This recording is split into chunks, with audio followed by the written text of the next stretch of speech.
welcome everybody. Appreciate you guys hanging out for us. Just a second, little hiccup, kind of in the network here, trying to get everything squared away. Appreciate you guys joining us for the Haunted 400 here tonight at Michigan Speedway. We'll get right to it here in just a little bit. I know we are kind of dragging over just a little bit, but it shouldn't be too bad. We'll see what we can go ahead and get squared away here. Just a second. I know we are dealing with some serious stuff, but I want to go ahead and tell everybody. Go ahead. All right, welcome everybody. Patrick Morrison and Stella in the Simtrax broadcast booth coming to you live. Tonight we are hosting the big show. The drivers are suiting up to race the running of the Haunted 400 here at Michigan International Speedway. Located in Brooklyn, Michigan, this track hasn't really changed much. The track remains still 2 miles long and has an 18 degrees of banking into the turns, and it still remains as a non-restrictor plate race onto the circuit. Some of NASCAR's top speeds have been reached here, and Stella, I believe you got a little bit of insight on the subject of top speed. I do. I'll tell you, the average speed at Michigan is the highest in NASCAR. They're running like an average 190.7. That's 7 miles faster than any other track, and we're talking second is Charlotte, Vegas, Daytona, Talladega. That rounds off the top 5. Oh wow! All right, well, definitely we'll see how they do here tonight. I've been kind of peeking an eye on them during their practice there, and I've seen cars getting over somewhere around 195 miles an hour, especially here in the trucks. So that is going to be a very, very fast time for these guys here on the track so far. Let's take a little peek at what our guys are doing out there. So onto the track, let's take a little look there as we are at Michigan. Keep in mind, we'll have our eye on the Big Show's newest admin and defending champ, Douglas Ross. Hopefully, he will be able to go ahead and keep his way up front. A lot of guys will be looking to kind of shake him down as he will be in the 25 Toyota. Another thing, it is the day before Halloween, and a lot of drivers out there are sporting a wicked new paint job for the race, and we shall see them and run them down and to kind of show you what they can do. Showcase not only their driving skills, but their artistic abilities. The guys are kind of squaring up here just a little bit to see if we can go ahead and get this squared away. Like I said, I appreciate you guys hanging in there. I know we kind of ended up in a little bit of a hiccup here right at the beginning. I think a little stumble there by iRacing as well to go ahead and figure out where, how they feel and what this track is looking at and what we're looking forward to here so far. I know a few of these other drivers out here kind of getting a little nervous, a little shook, as some may say. Speaking of shook, Anthony Shook here in the 51 Chevrolet. We're going to take a peek at him as well, see how he is doing out there on the track. Taking a look, I know Stella really kind of getting us a little off guard here. Not really kind of expecting that stumble there right there at the beginning. But man, we are getting it squared away, and these guys are going to go ahead and get under qualifying here before too much longer. Yeah, speaking of qualifying, you know who holds the record at this track for qualifying? Is it a Rainbow Warrior? Yeah, absolutely. Jeff Gordon with 34.857 at 206.5 miles an hour. That is still the record for NASCAR as far as a qualifying lap, and it was set back in 2014. Right. Well, we're definitely going to have to see what happens there. I like the way you think. Let's go ahead and pull up our race information, what we're looking at tonight. Haunted 400, 200 laps, ladies and gentlemen. I'm glad you're going to stay with me every single one of them here. Stage breaks will be at 40, 80, 120, and then 160. 160 all the way to that 200 mark. There will be no cautions at any of those until that stage. So at 40, we'll throw a caution. At 80, we'll throw a caution, and so on and so forth. No cautions will be had if there's a wreck somewhere in the process of this race until after that 160 mark. So we'll make sure we're perfectly clear, because some of your favorite drivers may get turned around and actually end up kind of on the back foot out there onto the track. So hopefully they will be able to kind of turn that around and do a better job. Unlimited tires for the race, but the fuel limit will be at 80%. Keep in mind on that, the fuel at 80%, we are going to be somewhere kind of in that 20 to 26 range is where we're going to see it before these guys come down pit. So that means at least one green flag stop in between each stage. Temperature on the track will be 94 degrees. That'll be fantastic for the tires to get tacked up way early. And 65 degrees in the air, especially in the in the state of 10,000 lakes here. Definitely expect it to be a nice cool temperature as we are taking a look at the 54 machine of Travis Turnmeyer here. I know we got a few guys that are kind of favorited out there so far for who may or may not win the race here or get actually a pole position. I know, let me take a peek here. I know, I think I have Ray here in the booth as well. Ray, you got a copy? Hey, good afternoon, There he is. Patrick. Good afternoon, Stella. How are you? Oh, doing well, sir. Good to see you all again. All right, man, dude. All right, tell me your favorite picks here for the top 5 here. For the win, you got to count in Michael Wiley. He's been strong all month. Has a couple wins, couple poles under his belt. You got to look for Randy Bledsoe in the number 81. Randy Bledsoe is one of our main competitors, who's always strong at these races. Give me one moment. One moment, please. Sorry for the interruption. No, you're fine. Yeah, I believe Randy Bledsoe. I'm not sure. I would have to ask if this is the same Randy Bledsoe that we see in the Graceland Shootout Series. If you guys hang out with us at Simtrax Broadcasting here, it may be. I one wanted the to same. know that too. It is. It is the same Randy Bledsoe. Oh man, and he is leading the points charge. So he had a heck of a finish last night. In the Graceland Shootout Series. So especially coming off a hot streak, that would be perfect for him. All right, so I got 2 of them, Ray. Well, how many more we got here, bud? Yeah, so Chuck Fletcher and Heath Rutherford always seem to make the top 5. Chuck's always a threat to win. The key to this race is going to be staying out of trouble. But we have Scott Patza on track in the 90. Keep an eye out for Scott Patza. We have Zane Touchton. Zane Touchton is one of our newest drivers, but he'll be in there. Tom Stewart in the 123, always a threat to win. We have Travis Turnmeyer. Travis Turnmeyer is one of those guys that can either get pole and run in the top 5. And Jamie Shaw, who's run strong this month in the 84. He had a pole, and he's in top 5. And I'd say the main guy to look for would be Mike Wiley. Keep an eye on that 48. As long as he doesn't get collected, he should probably be the favorite to win this race. Oh yeah, definitely Michael Wiley. I know he's played some pretty solid times here, and he's able to get his way out to the front. But yeah, like you said, just trying to stay clean and stay alive here is going to be kind of a tough one. It's hard to get what I would say is the right angle to get this one. Here in the victory lane, it's just there's a battle from the front to the back, and I know Michael Wiley. I think he had a heck of a shot. I believe last race at Talladega, I think he won a stage there as well, and then just got tied up in even more trouble there toward the end. Yes. Yeah, of that 48 machine. Yeah, that's the key is staying out of trouble here tonight at Michigan. Michigan is a race that'll start going single file after a few laps after the start. It'll stay 2 wide, but you'll start to see some separation. They'll go single file and passing, a lot of heavy passing in turns 3 and 4. A lot of attempted passing in 1 and 2, but most of your problems you're going to see coming out of 1 and 2. You'll probably see some dooring, guys with worn tires trying to stay at the bottom too long, sliding up on the exits, and most of the majority of your accidents you'll see at 1 and 2.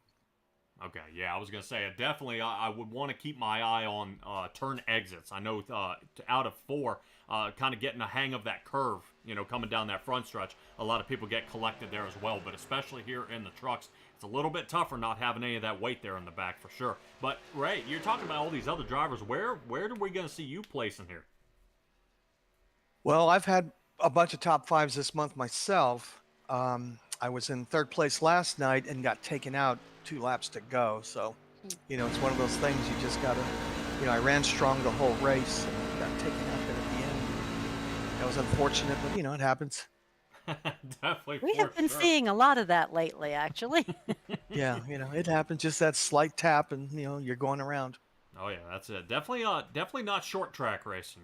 Short track you can kind of bump a guy or kind of nudge him a little bit. Here it's a slight little nudge, breaks a little bit of traction, and then that's it. You're out of control at over 180 miles an hour, and it just kind of flips flips the script on some of the drivers, really where they need to be and how they're going to get there. Right now, Robert Corzine is in the pole right now. We do have a little bit more time here in qualifying for a few of these other drivers to get out there. I have the top 17 have placed, but I believe we have almost 30 guys here in the room, so I've only got about half out there on the track.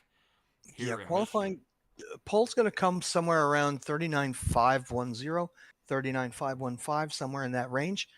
That will be where the pole sitter will sit.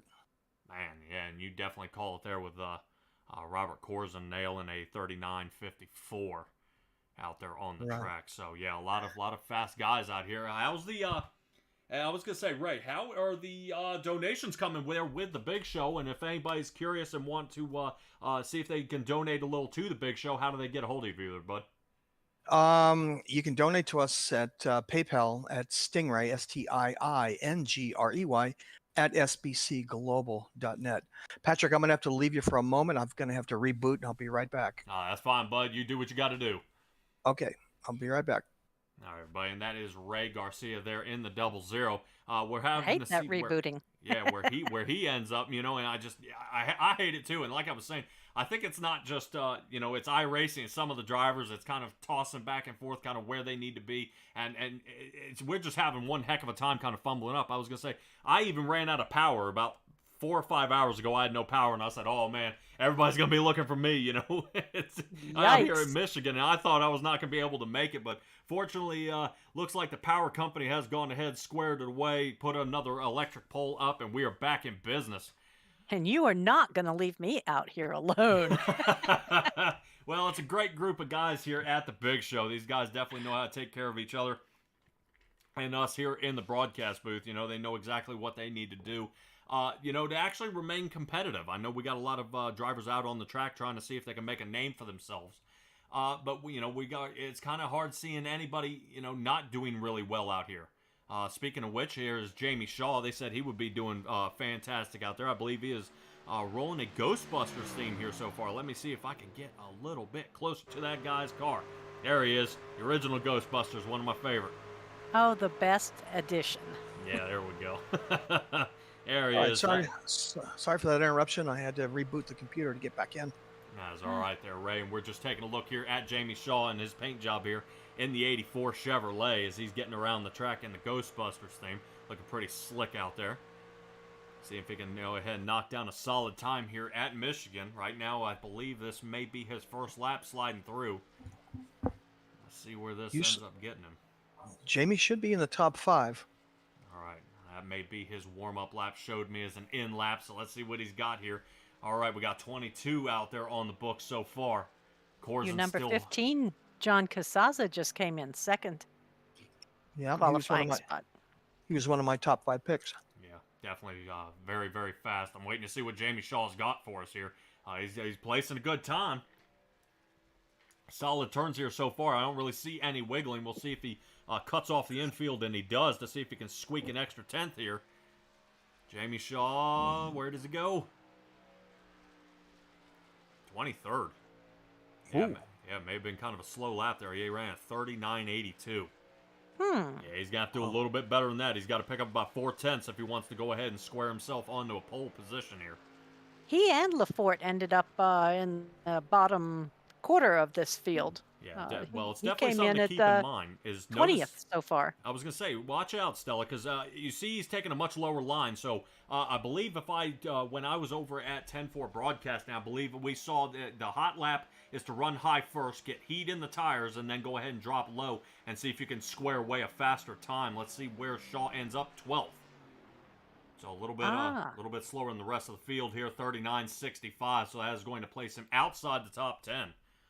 He's going to have a lot of work to do to get toward the front, but that's one of the great things here about, get on these super speedways is just having that more opportunities. You just find a good drafting partner, he'll be able to square himself to the front. Let's take a little look at Michael Wiley in the 48. 1-2, Freddie's coming for you, so he must be running a Freddie. There he is. And you can see Freddie Krueger. Yeah, so you see how he's kind of shaking back and forth here in that 48. He's trying to heat up the tires a lot faster. Seeing if he can get it done. I know a couple of guys are sitting in pit, kind of trying to see if they can run out some of the... Michael Wiley takes a shot to the wall. That's going to hurt. Yeah, the key is to get those tires hot. Hopefully, I can get in time to qualify. I'm barely at 64%. I'm not sure how much time is remaining. We are at 11 and a half minutes here in qualifying. Mm. Yeah, it's going to be tight here, John, bud. did you qualify? You get the ready to race? We are seeing what we got here so far. Yeah, so far, Corson still holding the pole here. Not really getting challenged too much. Yeah, let's take a little look here at Landon Gentry in the 33 Toyota, see how he's doing. Looks like he is running a Reese's car. Let's see if I can get a little bit closer. Let's get that drone swept off. There we go. Okay. Cool job there. Nice. I I have to admit, that was one of my favorites to get, trick-or-treating, was, they're giving out Reese's.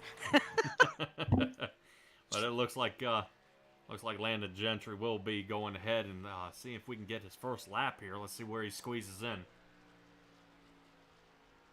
Landon Gentry takes the pole. He beat it. Wow. Yep, he got him. He Must only be got by him. 1,000th. Yep, yeah, by a thousandth of a second here. He landed a 39.54. My. Yep. Go to timer. There, but Michael Wiley beats that with a 39.5 even. Oh man. I told you. Yeah, so Landon Gentry, a two-time winner here at the Big Show. He's gonna have to see if he can go ahead and nail another solid time here to see if he can confront a Michael Wiley. All right, Ray, you gotta hurry up. You got less than 2 minutes. Oh, everything's going wrong for me. My controls have to be reconfigured. What the heck? Turn your wheel to the left 90 degrees. Hold it there and click done. Son of a bitch. Oh, man, Ray. It's not looking good for you there, bud. Definitely going to have to find somebody in the back to see if you can work with them, I believe. I've got to know, man. It says Ray Garcia and Reynold Garcia. I've got to know. Oh, John Lopez is driving that 54. Okay. 54. Good Lord. We're gonna have to square away some of these numbers here. It's telling me that the 54 is supposed to be Travis All my Turner. buttons. Well, at least, Ray, you snuck in before race time. At least because they will lock you out after that. You won't be able to go ahead and get onto the track. So I'm going to have to qualify. I'm on track now. How much time's left? You have less than a minute if it's a 15-second qualified time. Go. Oh, boy. Get it. Because he's going to have a lap he's going to have to turn here. I can't believe my computer failed right at race time. Yep, I'm on the back stretch. We are taking a look at your paint job here, man. Check that out. Michael Wiley holds the pole position. Landon Gentry, so a couple of the admins already into the top 5 so far. Corson, Rutherford, good Lord, I think I got just about every one of you. So the 48, the 33, the 88, and the 98, 1, 2, 3, and 4. Gonna have a heck of a a steep hill to climb here so far there, Ray, but hopefully we're able to kind of squeak it out here. 14 minutes and 51 seconds on the book to see if you can kind of square away any sort of a time here. And then we need to square away who's driving number 54. Nope. Yep, Didn't make it. Squeak it out. Oh man, that is going to start. That's horrible. Yeah. Oh, it's okay. Hey, It's not horrible. It's just a challenge. Maybe I'll get the hard charger. Oh, there you go. There you go. All right, Ray. I wish you the best of luck, man. All right. Good luck. We'll talk to you. Pull me up if you have any questions. Please pull me up. Absolutely, will do, man. All right. Thanks for coming. We like to welcome Simtrucks once again to our race. Oh yeah, I appreciate you having us join you each month, man. I'm already even looking forward to next month. I got you, especially how Talladega went. I've got to know how Michigan's going. So, man, get your butt out there, bud. All right, we'll see you. All right, Stella. There is Ray. Let's get him up there into his teammates there. That way he feels a little more confident, because right now he's not going to be happy about where he is starting here so far. No. Yeah, definitely something to see. So let's take a look at our grid starting the race here so far. That's going to start us with Michael Wiley, Landon Gentry, Robert Corson, and Heath Rutherford for row 1 and 2. Scott Patza and John Kazaza, 5 and 6. Michael Lathan in 7th. Charles Fletcher in 8th. Greg Whitehead in 9th. Thomas Stewart nailing the 10th position with Daryl Young starting in the 11th position. And it just says Justin here starting in 10th. Or in 12th position. 12th. Looks like Justin Koffenbach in the 12th position. So let's go ahead. I think his name may be a little too long for our grid here. That'll move John Gallagher into 13th. Douglas Ross into 14th. So our defending champ starting in the kind of in the front half, but in 14th.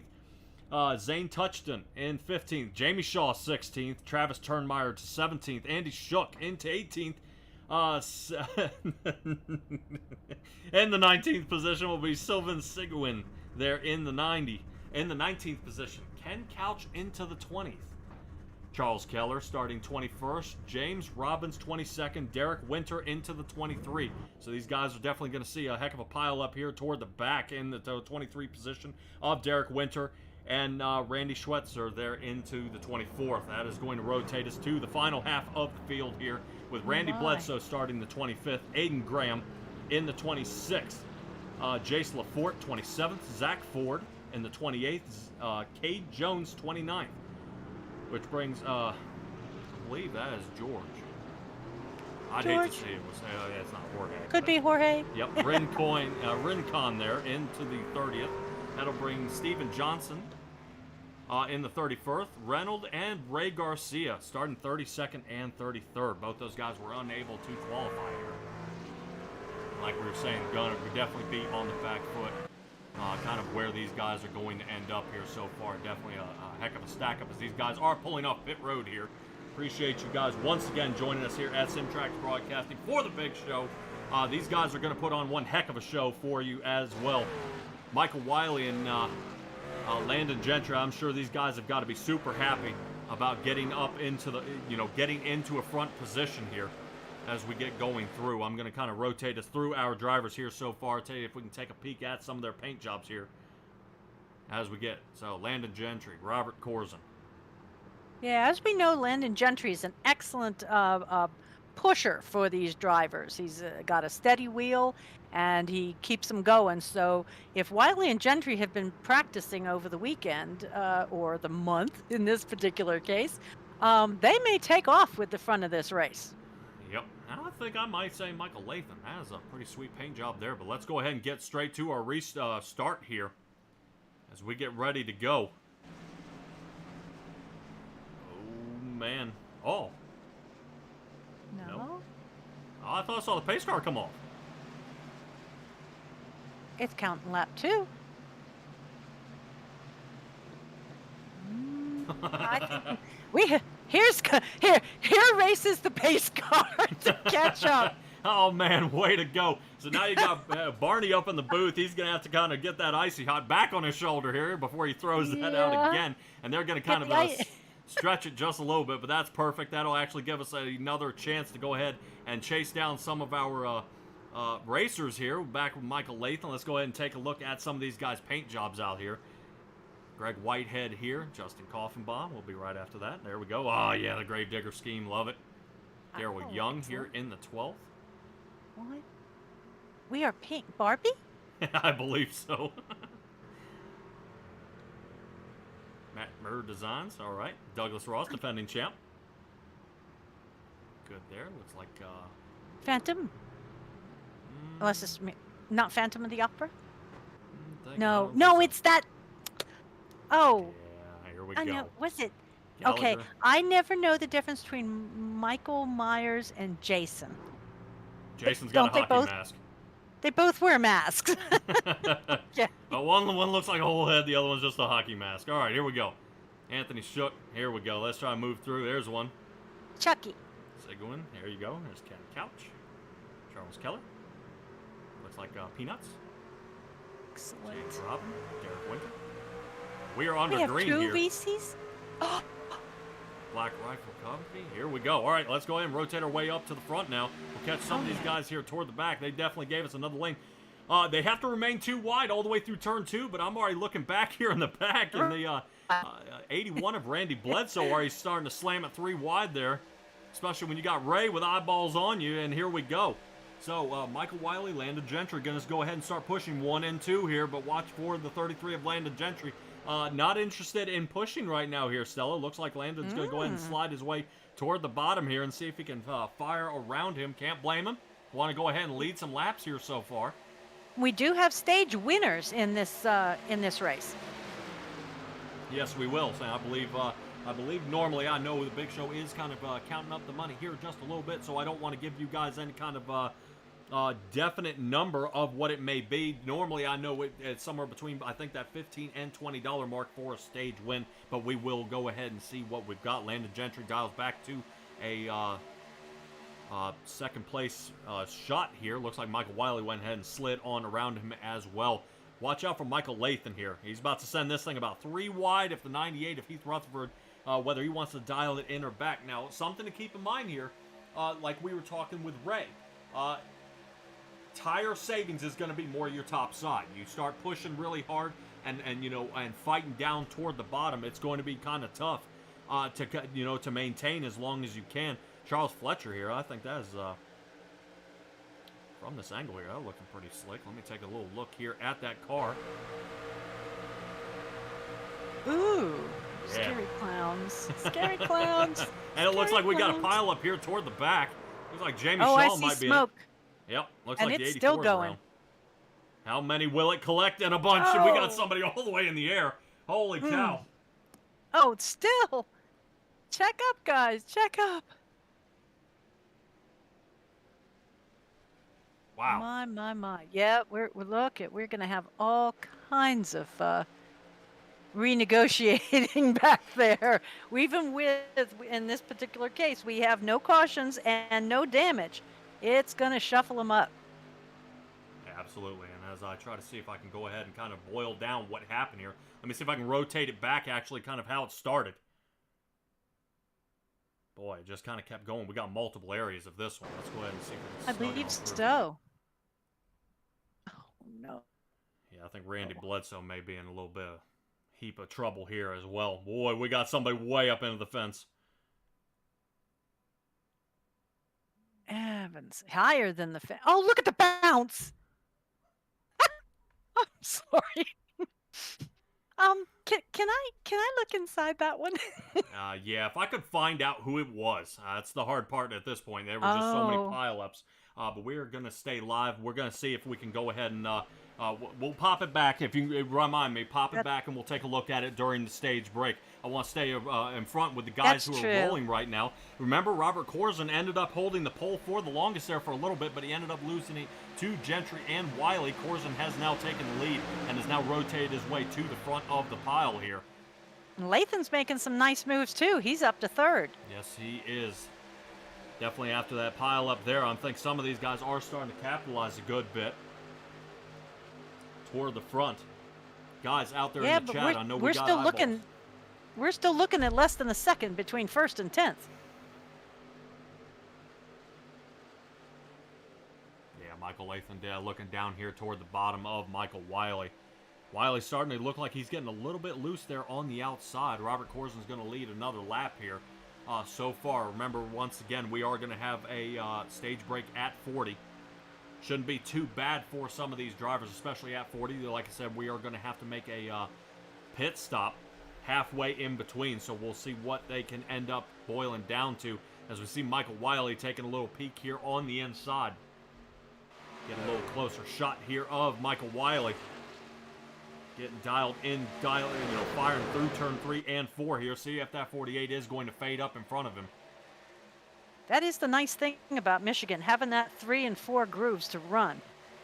They can get pretty wide and still maintain some speed. Yeah, I know they've been kind of contemplating whether they are going to pave this place or not. I don't think they are, but I know some of the drivers out there saying, you kind of got to lay down some new pavement here when we have Rockingham is already on the books to be paved, and Atlanta Super Speedway has just been paved. Well, it didn't used to be a super speedway, but what it is now. Well, the last time they did it was 2012. So, I mean, their regular their previous paving was like in 77, 86, and 95. So they had a heck of a stretch in between there. But at this point, we're looking at 10 years. They put down 22,000 tons of asphalt last time, and they even lasered the whole place to make sure that all the configurations were still the same, just minus the holes. Yeah, definitely something to see. And I think because this is still a non-restrictor plate track, I think if they start heaping it up on the corners a little bit, it may require a restrictor plate. Like we were saying, only about 18 degrees of banking here. You are able to get some speed. You are able to do it. But let's say if they pick it up to the 20 or the 22 mark, it's going to really bowl shape this track.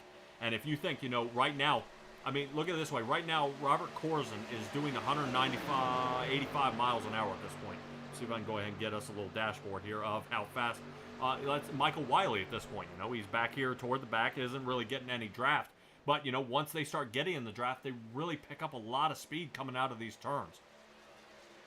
So, if you start increasing that banking, we're definitely going to be looking at, a lot more speed than you would expect. Of course, it'll be a lot faster there on the front, but Well, I think it already has 18 degrees of bank, but I think the big thing here is the 73-foot wide sweeping turns, because they're able to enter midline, go high, enter low lines, and as long as you are ready for the consequences, pardon. There's a myriad of places that you can run on this track, which really gives you the ability to get and keep that speed and momentum. Yeah, we'll have to see if that is the case. I know, remember what we were talking about, some of the hard chargers here tonight and kind of how people can get around the track.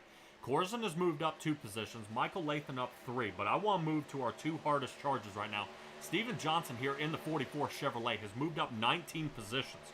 So far, so good for him. He's rotating his way up to the front. No problem there. And our very own Ray Garcia here in the 00. He has moved up 17 positions. So he started from second to last place. And here he is still working his way around. And we saw how that pile ended up happening. With a pile up such as that, you definitely don't want to see yourself get caught up so early. Like I said, we're going to start with stages, and what the really cool thing here at the big show is these guys, once it goes into a stage, if you were lapped,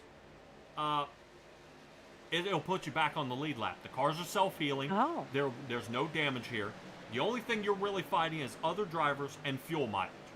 That to me is what you're really battling along here. And when Ray Garcia comes here with 8 or 9 of his admins that have been practicing, setting up these trucks, getting them all ready for these guys out here onto the track, and now it's just a battle of skill. Everybody has the same car, and I mean, even if you have Ford, if you have a Chevrolet, or if you have a Toyota, he has set up all 3 of these chassis for the drivers here. So they are a lot faster than what iRacing can provide you. And all the admins have spent all month testing, putting this thing to the test, and being able to get around the track here at a much faster pace. The tires will last a lot longer. I mean, it'll be, let's say Ray has changed the tires here to another 5 PSI in the right side, which is going to lengthen the amount of tire life that you will have and make you much faster and a lot more competitive. Some guys will be a little more zippy, a little harder to steer. He's also compensated for that as well. So really, these trucks are top-notch out here to go ahead and do it. And really, Ray, kind of being the brains behind the operation, has made it happen for these drivers out here. And he does a fantastic job every month. And really, he draws large crowds. I mean, you even see here, I've got 33 guys out here on the track at Michigan. I mean, some leagues it's hard to hold on to 20, but every month, you got your frequent visitors here, but there's some guys who aren't here every month. And they're able to come in here and compete as he kind of whittles them down to the fastest drivers to put on the best show for you. Well, that's the thing. I think I look at it as in it's the heats. He does his own heats off the offline, and what we see here are the best of the runners that month. Correct? Yes. Okay. But he also runs other leagues. I know he's running an Xfinity Series as well. I believe the Next Gen Cars ARCA Series as well. So if you think he's got his hands full with this, I think he also has another 3 on top of that, admitting those leagues as well. So Ray Garcia takes a lot of time out of his day and out of his life to really promote the best of the big show here. And especially, you saw last month with the with the NFL 500 at Talladega. What a fantastic race that was. I mean, especially, down to the last lap of even the stages, guys getting squeezed. Dustin Eaton almost had the win, but Douglas Ross squeezed it out there at the end. Landon Gentry was able to win a stage. He squeezed it out there right at the end with a quick draft move.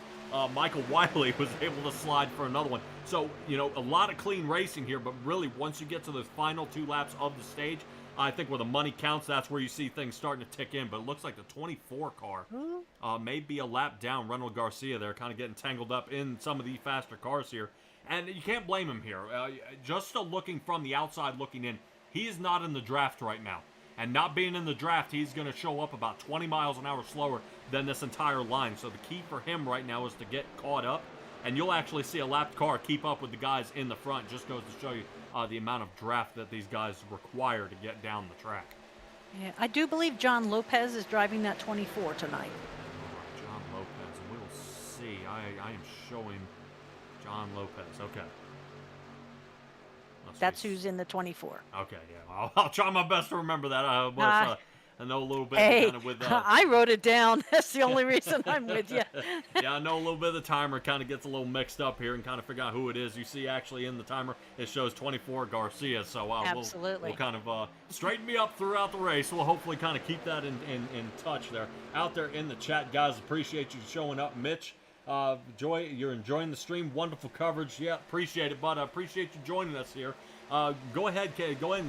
I want to make sure you guys smash that subscribe button. We do host the Big Show each and every month here so far. I think the Big Show admin team appreciates us showing here as well, so I'm hoping this will be a long-lasting relationship from here on out. But in the lead right now, Landon Gentry, Michael Wiley 1 and 2, Heath Rutherford into the 3rd position. So right now I'm seeing at least 3 admins up front making it happen. Mike Lathan into the 4th, Scott Patza starting 5th. So we were listening to Ray Garcia talk about Patza, and Patza really putting in a decent bit of work here. I know he kind of filed back, but he is battling his way back forward. He's sitting in the 5th position, actually, where he started this race. So he's going ahead and doing fantastic there. Charles Fletcher into the 6th. Robert Corzin, we saw him leading, may have gotten out of line here and is now fallen back to the 7th. John Cazaza here in the 8th. Looks like Greg Whitehead into the 9th, and Douglas Ross, our defending champ. Won at the Talladega NFL Series 500, and here he is into the 10th position. So he's got a little bit of fighting to do to get his way back toward the front. But he's already up 4 positions from where he started, so no issues out of him so far, and I'm sure he got a little nervous. I bet you he's glad that wreck kind of happened behind him there at the early part of the race. It's definitely something to see. And when you're saying here, Stella, there are so many race lines, it's hard to figure out which one is the best. From my angle, the high line is where you need to be, and the low line is when you want to be aggressive. True. To me, any line that doesn't include the wall is a wonderful line. I love it. Yeah, and you were definitely right about that. And at least some of these guys, kind of when they kind of bang off the wall, they don't kind of come down and take out the rest of the field. Hopefully we won't see any more wrecks for the rest of this stage so far. Robert Corzin fighting his way up toward the front here. Looks like these guys are kind of slicing and dicing so far. Another big winner mover here is Derek Winter. They're in the 92 Toyota, so hopefully he's going to continue starting his way toward the front. And I believe that Reese's car may have something for us. I would like to see kind of somebody unexpected. We come out here and say, yeah, we know Michael Wiley's pretty fast, John Cazaza's pretty fast, Robert Corzin's fast. I would like to see one of these guys out of the blue. I'm not saying maybe a name we don't mention much, like Ken Couch here. In the 08 Chevrolet. I would love to see him kind of break loose and get his way toward the front. It already looks like pit stops are starting here, Stella. We already got guys coming in. Lathan, Corzin, Whitehead, and Coffenball already heading down their way down pit road. Unlimited tires here, so we'll have to see if any of these guys want to throw tires on. Some of the laps these guys are turning only about a second off of pace.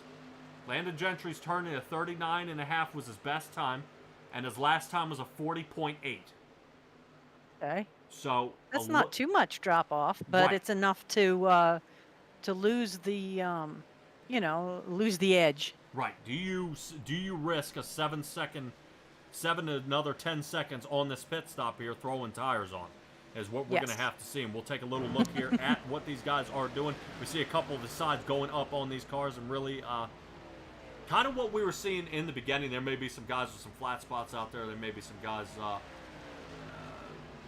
might be an idea. I would definitely, under a stage break, 100% put tires on. Right now, I would be out there trying to squeeze to see if I could trip up the field a little bit with a short pit stop here and see if you can sling your way out there. And maybe some of those lap cars or the cars toward the back if you're in the lead, trying to keep up with them. But it looks like Landon Gentry is working his way off. Michael Wiley, Fletcher, Rutherford, Kazaza, Douglas, Ross, and Sylvan Sigwin there are fighting their way out of pit at this point in time. And definitely you see that pile coming here on the front stretch here. That's what you're going to want to hang out with. So hopefully these guys will kind of get that bunch. Let's take a look here at the track where everybody is here so far and kind of see where the good pile is. Landon Gentry diving into 3. And the pile of cars he's mating up with here are going to help him. So if he can, that 33 can stick behind that 90, who did pit down on lap 21. So the 90 has already pit. May be a good idea to hang out with him at this point. Your tire's just a slight bit fresher, and then you'll be able to go ahead and roll around the track and do a fantastic job getting your way toward the front. Yeah, being in 6th place, Gentry has not much to worry about. Yeah, especially after a pit stop, returning back into a 6th position right now is doing great right now. I believe Winter is down pit road. You kind of saw him up there at the top of the chart, and then bam, slide all the way off. It looks like Derek Winter now down into the 27th and still going back into the back of the field. It just goes to show it's nothing on him. It's just a little bit of a different angle that Derek Winter is taking here, a little bit later pit stop than everybody else.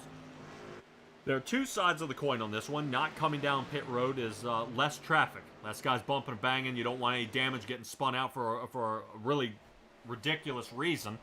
But really, you do sacrifice a lot of time. It may be pitting early, so he may be faster than some of these guys later on in the stage. But to me, I would want to definitely stay with these guys who are up front.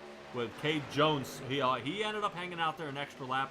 He's coming down pit road now, which is definitely going to put Michael Wiley into the lead here. His lead's getting cut down very quickly. There it goes. And you just kind of see that fall off as these guys, Michael Wiley just turned a 39.43 that last lap. And Cade just turned a 40, just about a 41-second turn. Now, do we have a glitch or anything? It shows Bledsoe as Randy Bledsoe, number 81, has dialed out, gone to the garage. It may be possible. I am not seeing him on the track at this point. That may be our first guy out of the race here tonight. Oh. Yeah, he may have had a disconnect issue. I am not finding him anywhere on the track. Hopefully he is able to reconnect and actually rejoin.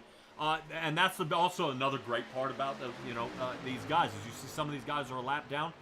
Come that stage caution, we're going to wipe the slate clean, put everybody back on the lead lap. You'll have a chance to pit. Everybody line back up, 2 wide, and let's do it again. So you get 4 or 5 chances here. I know, obviously, the one at the end is the one that matters. That is the payout one, and that's the one that you really want to aim for. If you're getting a payout of over $100. That's where you want to be. The stage ones, that's A-okay. I've seen, actually, a driver out there I haven't seen much, Timothy Pope. I have not seen him out here, and he's actually, he is a fast racer. I can't believe what he can do in that truck or a car. I've seen him pull off miracles, but I haven't seen him the last race or this race come out here and really lay some lap times down. But I've seen him win every stage and then lose it at the very end. So. Definitely something to try out. And something also to... We have a fan out there that's rooting for Derek Winter, too. Yes, we do. And I'm keeping an eye out there on Derek Winter. I see he has... he's kind of sneaking here into the top 10. Actually, good start for him. That is going to work out really well for him once it comes stage time. If he comes down pits, he may return back into the top 10. Which is right now 14 positions from where he started. So right now, good wreck avoidance, slicing his way through the field here, and he is surviving. But he's trying to get that 78 moving in front of him to get his way back up to the front, but he's got a long way to go. I believe that is Randy Schwitzer there into the 78, and it looks like the 78 is going to go ahead and dial out of the way and let the rest of these guys go ahead on by. Yeah, I got a comment out in the chat that says that pink baby seal truck is great. Oh, man. And that is it. I noticed the baby seal on the back bumper. I think that's our very pink car. Did we miss something? I smell it's this one. I think it's Daryl Young in the 6 Toyota here. Let me see if I can get a little bit closer here. Yeah. I think this is the one he's talking about here. Yep, there it is. There's the seal on the back. Oh, can I see the side of that one? Are we able to do that? I'm going to try. Let me see if I can get any closer here. Kind of see if we can let him drive by of Daryl Young here in the 6 Toyota. That would be cool. Oh, okay. I need better glasses. That's all right. Now I think I see even a horse and a cat on the side. I'm going to see if we can slow it down here just a little bit as he my squeaks goodness. by. Here's the 57. There he is. All right. Well, I apologize. I think I called him Barbie earlier. My bad. Definitely for sure here. I think he's got something on the roof here. That I think it does. But he's gonna have his hands full there right now. It looks like he is pushing Mike Latham there. Okay. See if we can get our producer to get a hold of the right cameraman here. I'm not interested in looking at the people on the infield. I want to see the people on the track. So right now, Mike Latham hanging in there in the 5th position. And so far, I'm No, not so seeing that- Michael that Wiley or can't- Landon Gentry really pushing each other around. Yeah, the pink car was Winter 92, so that wasn't 8 he was pushing. That was 88 Corzin, not Lathan. Corzin is all the way back here, Stella. It should be Daryl Young in the 6 and the solid 8 there of Mike Latham in front of him in the Chevrolet. Okay, I see a pink car that says 57 on the side. Yes. Yeah, he is on, the 57 is actually supposed to be a number 6. Oh, Lord. Yeah. I'm supposed to keep up with that. Yeah, I Hell, would say please. your best bet is kind of looking at the ticker, figuring out what the number of these guys are supposed to be. And what ends up happening is it's just a little tumble up there from kind of a trading paints, and the sim stamp number is kind of taped over top of his number there on the 57 machine. It's showing 57, but it's showing me as Daryl Young and the number 6, as you can see in the ticker. So these guys kind of Okay. tumbling back and forth there. I'm so sorry. That's all right. So it ends up as a little bit of a fumble sometimes that we kind of end up here at the big show. It's not a problem. You know, we'll work around it. The only trouble is when you get these guys, you know, it's just month after month, or we're doing like this is a special right now. So some of the paint schemes are going to be a little bit different. And that's okay. I think it would be, you know, if these guys were racing every single week and these numbers start changing, switching up a little bit, everybody's going to get really, really confused of who is who out there. But they're going ahead and making it happen out here on the track. Looks like actually Daryl Young is going to try to pass Mike Latham here on the inside. As we are coming down with only 5 to go left into the stage, we'll rotate up to Mike Wiley and Landon Gentry, see if these guys have anything for each other. And you see the 57, you know, and that's what I was talking about before. You know, or the 6 of Daryl Young here. He's now taking that more aggressive line here toward the inside. So saving those tires there on the high side, this will pay off. He is pulling away like he's on fire. Yeah, definitely for sure, and he is making it happen. But right now, battle here toward the front. I believe that 2 car is in the backfield, if I'm not mistaken. Zane touched him there. He's in 31st position. Here rolling around with 1 and 2. Michael Wiley right now getting separated, no draft behind him. And But that's when you take that Snapchat real fast and say, look, I'm right in the front. yeah. but I believe you and I have seen this before. Actually, a little excerpt here for Chris Darley in the number 11 you and I have seen race before, is you actually switch outside, inside, outside, inside, so the guy who has the draft doesn't always have the draft. And you can remain there in the lead and really not be under fire as much. But it looks like that may or may not happen. Landon Gentry going to see if he can get back in the aerodynamic bubble and kind of reel him in here as we are rounding out with only about 2.5 left to go here in the stage. Yeah, I see it. If he kind of makes him pay his own way by moving and keeping Gentry out of his draft. Yeah, he's trying to make it happen. I know definitely he has got to be stuck to him like glue here if he wants to go ahead and make sure he stays close. It's going to be tough. He's already lost a lot of distance here. Get a little bit of a track cam here. Watch these guys kind of drive by. You see the angle that they are coming in. Good thing I keep my ticker there transparent. That way you guys can see it here. Here we go. Dialing back around through. Now Michael Wiley still in the lead. Seeing if he can make it happen. Yeah, Michael Wiley, just look how fast he is. I mean, even without any help from Landon Gentry here, he is starting to really pull away and keeping the distance. I'm interested to see, you know, that the two car of Zane is not able to really Falling off? push Landon Gentry here up to the lead. They are both taking the very aggressive turns here, and really what needs to happen is that 2 almost needs to kind of ram that 33 to success. But I think this one may be sealed up here with Michael Wiley in the front. I agree. Yeah, it looks like that 2 car. Keep in mind, Zane did pit on lap 28. Landon Gentry back on 23, so he's going to have a little bit fresher tires than these guys. But it looks like Michael Wiley is going to go ahead and pull away the stage win here.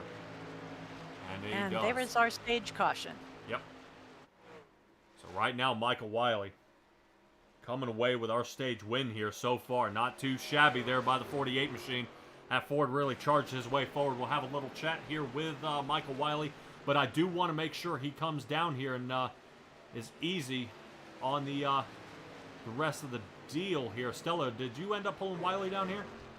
Yes. Okay, not yet. I want to make sure Mr. Wiley can pit with the rest of his teammates here. I want to make sure we get his pit stop finished. I'm so sorry. That's fine. No, Michael Wiley, he's a veteran driver, so he knows exactly what he needs to do. He's just gotta. I just want to make sure we don't get him tangled up. I know teammates try to work together and get their way out there. It was my first time. See, you give me the mouse and I blow it. Yep. And you were trying to definitely keep up here so far. I do not believe. I think they may have to go around one time here, and then we'll go ahead and pull in Michael Wiley, our stage winner here tonight. I'll let you do that. There we go. Yeah, definitely a fast time out of Michael Wiley here so far. I want to go ahead and see if I can pull up what their best times were here so far here in just a little bit. Anybody break over 200? I have at least a 196, and that 196 miles an hour. I'll let you take a guess. Youngest guy in here. Landon. Yep. Yeah. There's my guy. Yeah, he definitely knows how to get around each and every one of these tracks here. But we'll take a look here. Michael Wiley coming down pit road now. So that's what I was saying. I want to make sure these guys are able to come down here and get a solid pit stop time. This early into the race, I would probably say no to any kind of a pit strategy. 100% fuel limit, all 4 tires. Let's go out here and do it again. You know, these guys are going to be stacking up and trying one more time to get their way around. 80% fuel limit. Oh, yeah. But I just mean, well, let's fill it up 100% to 80%, if that makes sense. Okay. I'll tell you, you're throwing me some curveballs, and we're not playing baseball tonight. This is racing. Yeah, I would say let's fill it up to that all the way up to that 80% mark. Come on. But Michael Wiley is pulling out of pit lane here, and we'll have a little chat here with Mike Wiley. Let's see if we can go ahead and grab him here in the 48 and get him down into our broadcast booth. There we go. Michael Wiley, got a copy? Yeah, I got you. There you go, bud. Hey, I think my co-partner here has kind of got a little on the gun there before your pit stop. Stage win here so far. Excited. Yeah, stage win here. We, how's the track feeling? Is it starting to kind of shape up for you? Track's perfect. It's got a lot of grip in it. Key there is tire management. Just got to manage those tires in the beginning and then get after it in the end, and it'll do what you want it to do. All right. Well, Landon Gentry's kind of been all over your bumper most of the night. I just saw Corson. He was able to. He got up front there for a little while, but then he had to dial back. Anybody you're nervous about really either racing around or kind of taking this race away from you here tonight? Yeah, Landon's pretty quick, but me and him are teammates, so you'll kind of see me and him bumping and shoving each other to stay in the lead and pulling down to help each other draft and all that. So I'm not worried about Landon until lap 199. Then I'll have to worry about him, but we'll help each other out till then. All right. Well, definitely. Hopefully, you can continue this race here, bud. But great job tonight, and hopefully, you can continue leading here, bud. Thank you, guys. All right, everybody. There's Mike Wiley. We're gonna go ahead and rotate it back up. I want to see if I can remember. You forgot to remind me, so let's go ahead and get right to it here. Before they get underway here, I want to take another look here at the wreck that we saw happen before. Try to Do you get know this how real. happy I am that we are at lap 40, and this is the only wreck that we really have to go back and find? That's some really good racing for these fellas. Yeah, no kidding. And there we go. There is kind of the replay there of these guys kind of negotiating this track. That was definitely kind of a bang up on that one. I'm sure we will here at Simtrax Broadcasting, we will have a short for you, kind of that car bouncing. I just got to find him and see what all he can and can't do here. But Michael Wiley gonna take us to the restart here after the stage. Next one should be at, come on, Stella, you got it. 80, that's right.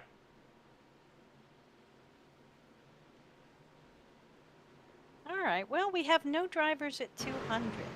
Because 14 times since 2000, drivers have made over 200 miles an hour on the track. And do you know which track they all did it at? This one. Really? Yeah. Yep. I found that up on the NASCAR website. So it's verified. All right. Bona fide. We'll see if any of these drivers out here so far, if there ends up being a tangle up. I do want to get up toward the Goodyear blimp up here toward the top. See if anything kind of happens. Look like a little battle for the lead here. Scott Patza, see if he can take a peek here toward the inside. Michael Wiley's able to hold him off.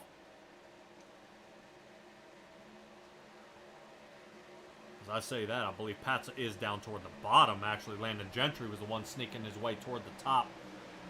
Darrell Young there in the 57 machine shows 6 up in our ticker out there. You know, I know especially there, Mitch, you like that car, so away he goes. If these guys are going to end up in any sort of a problem there. And I believe we got guys already tangled up here in the back. Yeah, we got some guys getting spun out here. Let me see if I can go ahead and sling that back real quick. Let's take a look. New tires. Yeah, that is definitely what we are seeing here. See if I can see what, oof.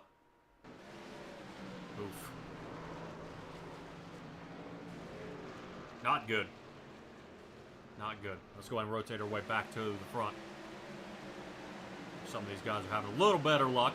Landon Gentry has now taken the lead away from Michael Wiley. Darrell Young still peeking around, seeing if he can find another avenue. But we got a lot of race left to go here. Oof! It looks like Michael Wiley takes a hard shot there into the inside on the outside wall.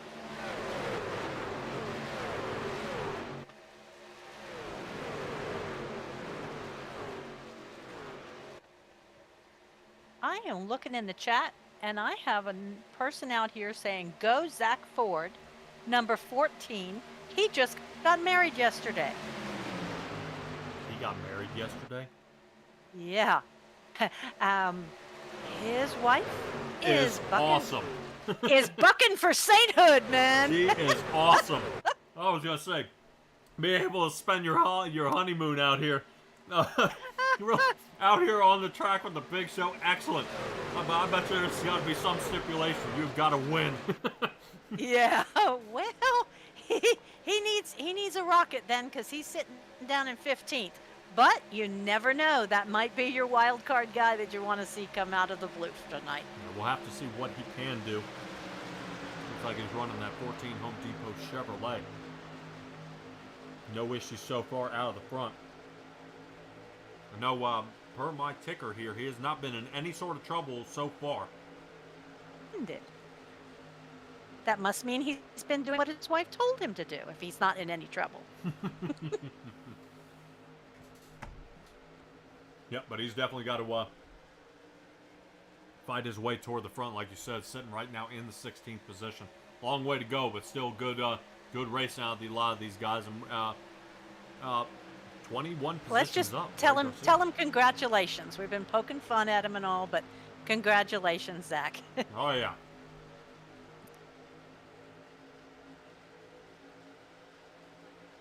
We're taking a look here at the 66 Toyota I want to play. That must be Chucky. Yeah, a couple of really sweet paint jobs out here out of a lot of these drivers. Robert Corzin. See if I can get kind of a nose area of the car in front of him here. Is that the scary clown one? I believe so. Charles Fletcher. Not again.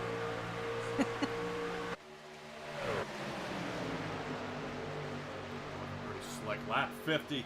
So we are already a quarter of the way through this race. Appreciate you guys once again, like I said, joining us here at Simtrax Broadcasting. We're getting really a good bit of racing here. We ended up with a slight pile up of cars there toward the back. I believe everybody is still surviving. Randy Bledsoe, the only one who has had to who's now counted out here tonight. The 81 Chevrolet. Don't know if any problems. I know there's a lot of wind in Tennessee where he is, and definitely we'll have to see if he can recover. I know that's starting to be a problem. Like I said, I had some issues with power as well here in Tennessee, and it's just kind of tripping some of these other drivers up. But somebody we haven't talked about, Justin Koffenbach here in the 31 machine, battling for the lead. Up 10 positions here so far, and really giving Landon something to think about here in that 33. So right now, in the top 5, we got 3 Toyotas, 1 Chevy, 1 Ford. And 2 Toyotas up front, 31 and the 33 here, trying to see if they can duke it out. Looks like Gravedigger of Justin Koffenbach may kind of ride Landon up a little bit, but like a really kind of fast lane, short turn, low line.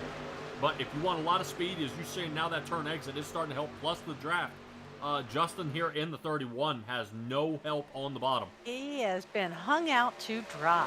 Yeah, Mike Latham there in the 8 Chevrolet, maybe thinking kind of the same thing, and really smart move here. And this is exactly what I would do as well. You see how close he is getting here to Landon Gentry. You know, Is he getting that door draft? That's exactly right. So he's trying to see if he can separate it there a little bit, which is allowing that 31 to hang in and kind of get in front. Does he slide up in front of him? Ooh. Knowing Landon, he's about to get a hard nudge. As long as Justin Koffenbach can hold it, he's going to lead his first lap here. So away Justin goes in the 31 Gravedigger machine. Getting pulled out front. No harm, no foul. These drivers are making it happen here so far. Yeah, rocking and rolling, and now he's starting to put the distance on that 33 machine.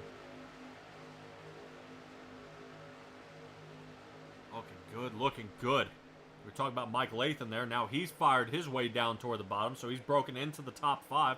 And there's Michael Wiley there in the 48, so he's got to dialed out of the lead and now toward the bottom. We see him being a lot more aggressive.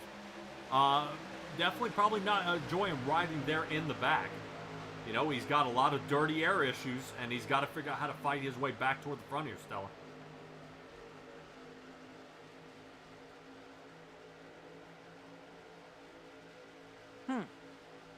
I agree.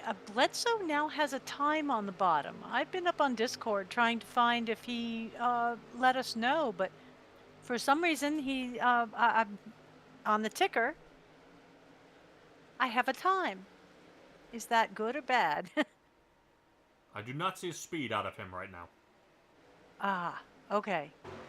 Yeah, I was hoping. I would venture to say it's probably a connection issue because he hasn't even come up to say boo.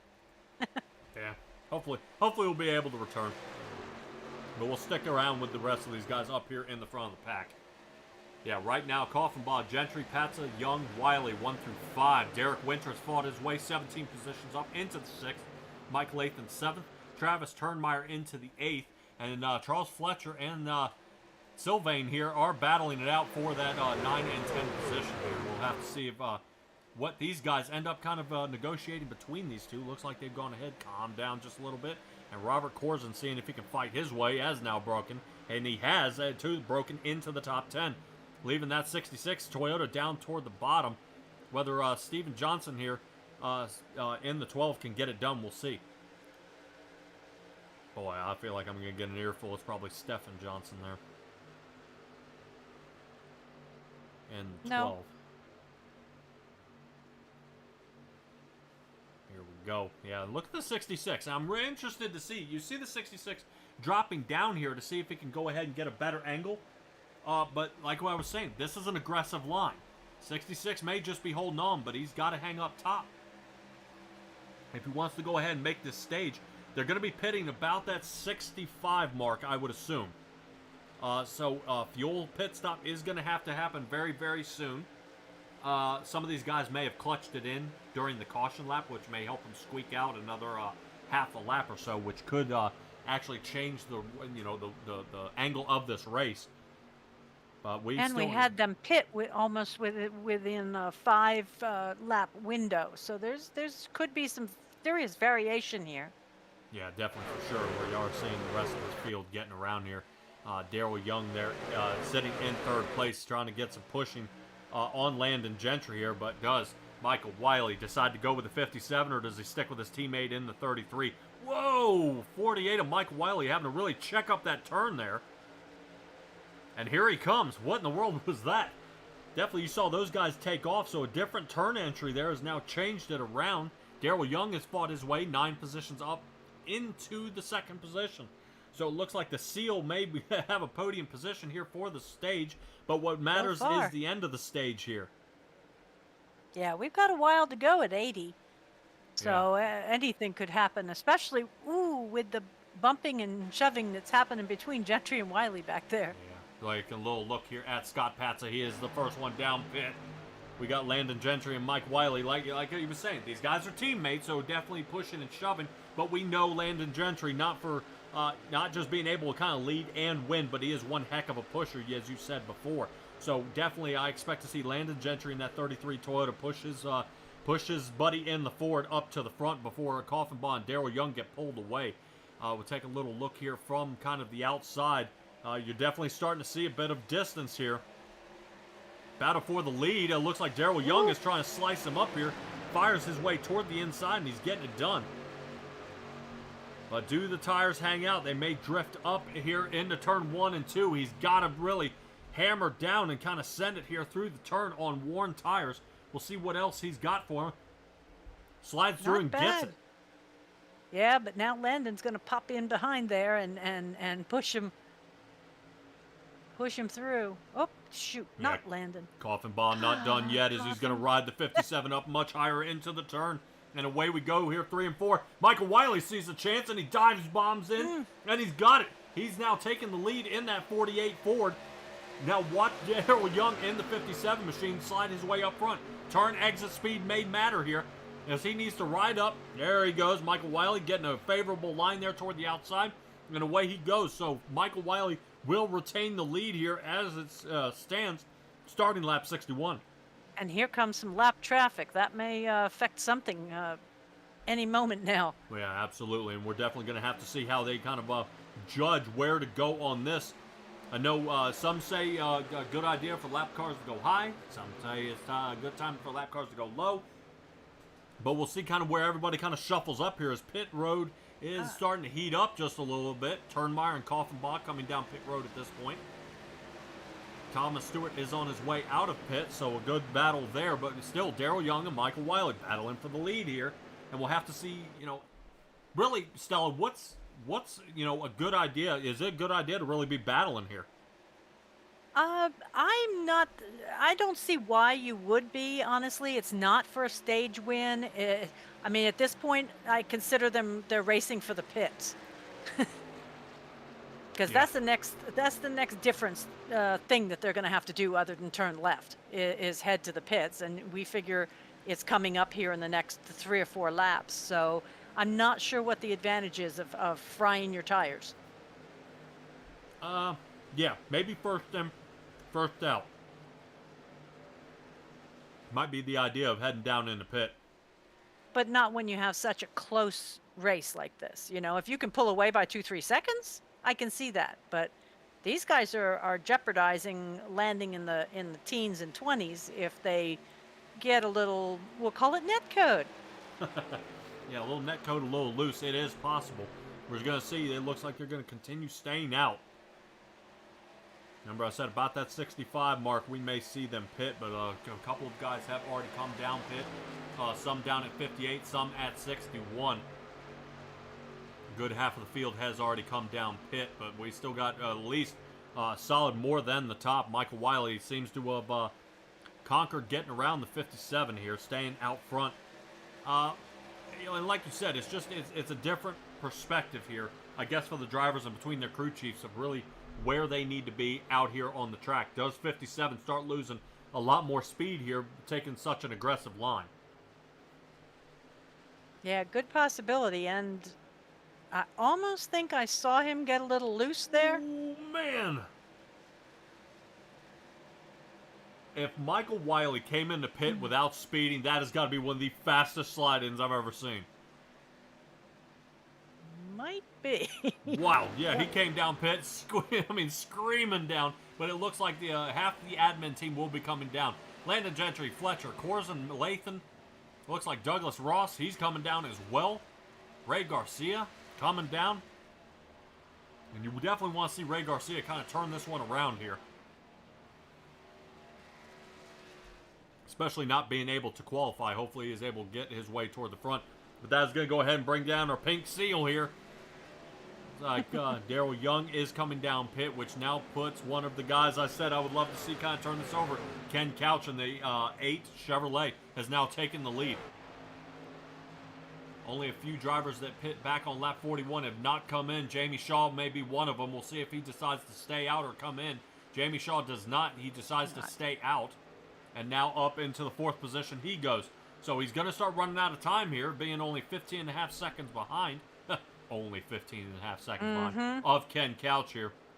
But if I were Ken, enjoy this lead here for a little while, because this is going to kind of be a tumble up. He's going to have to come down pit and really, when you're seeing no piles of cars, he's going to be left alone when he goes to return back to the race surface. Yeah, which means he has no partner to draft with to catch back up to the bunch. Right? Absolutely.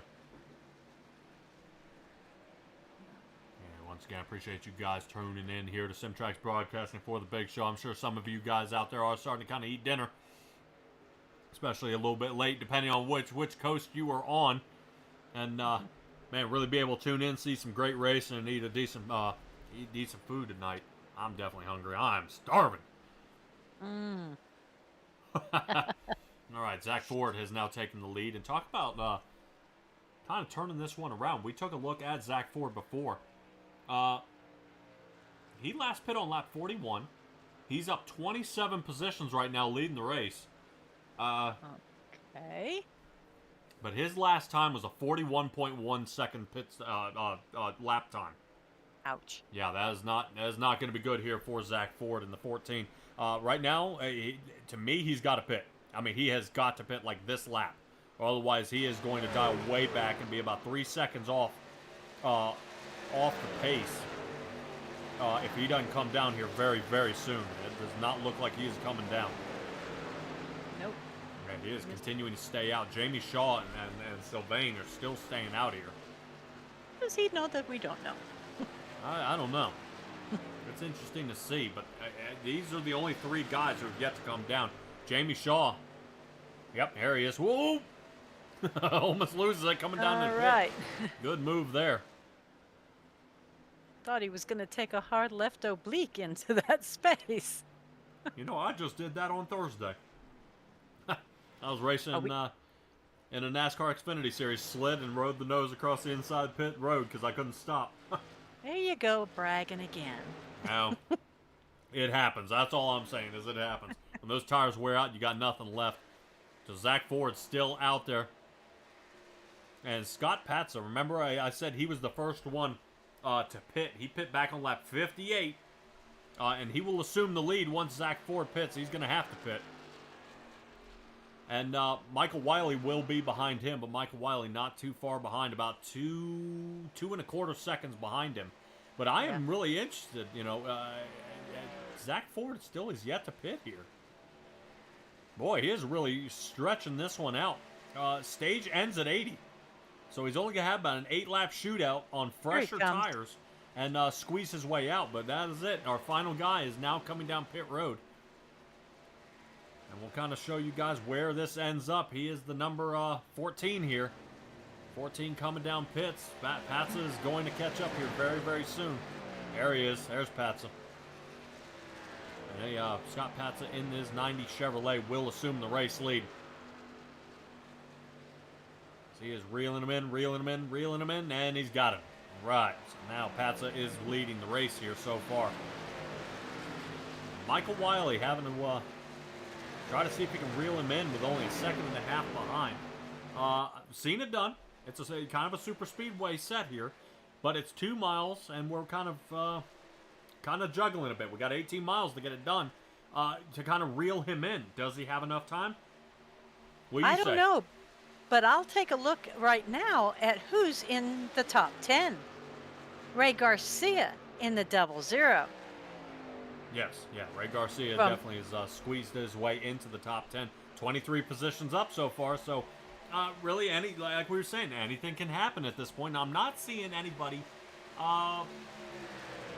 changing their pit strategy. It looks like everybody's getting 4 tires and fuel, and no one is taking 2 tires here. But we're gonna have to see on this one. Ray Garcia is still taking a very favorable line here toward the top, because we only got about 8 laps left in this stage. Scott Patsa seeing if he can hold him off, but they've already cut their lead to half. Absolutely, and that is him right there, right behind him. So now, with the push from behind from Travis Turnmeyer, giving Michael Wiley the shove, Wiley may have another stage shot under his belt here, as they are. Yeah. Oh man, he's getting ready to squeeze coming in hot. Yep, Wiley squeezing him here, really firing around Patsa. And you kind of see this is that sweet spot. Is kind of when to pit. And Scott Patsa, he did pit a little bit early. It paid off for about 4 or 5 laps there, but the rest of the field has kind of changed their tune, and now he may be falling back, unfortunately, but that puts Michael Wiley up into the front, and away he goes with only 6 laps once we get to the line.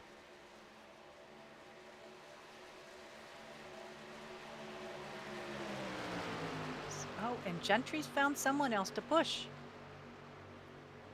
Is he pushing Turnmeyer? No. Yes. Yes. Okay. Yep. And a Gentry pushing Travis Turnmeyer there toward the top. I think I definitely expect to see actually Charles Fletcher and Landon Gentry kind of work around the 54 here. That's what I would definitely expect to see if you can run Michael Wiley down, who is now built almost a 3/4 of a second lead. Yes. Well, I think Wiley might have this one in the bag, because he is just absolutely pulling away. And like I said, no help and pulling away. So Michael Wiley, you're really getting it done. He's got exactly where he needs to be, and he's timed it perfectly of when to start applying pressure. Pit on lap 64, so his tires are at least 10 laps in.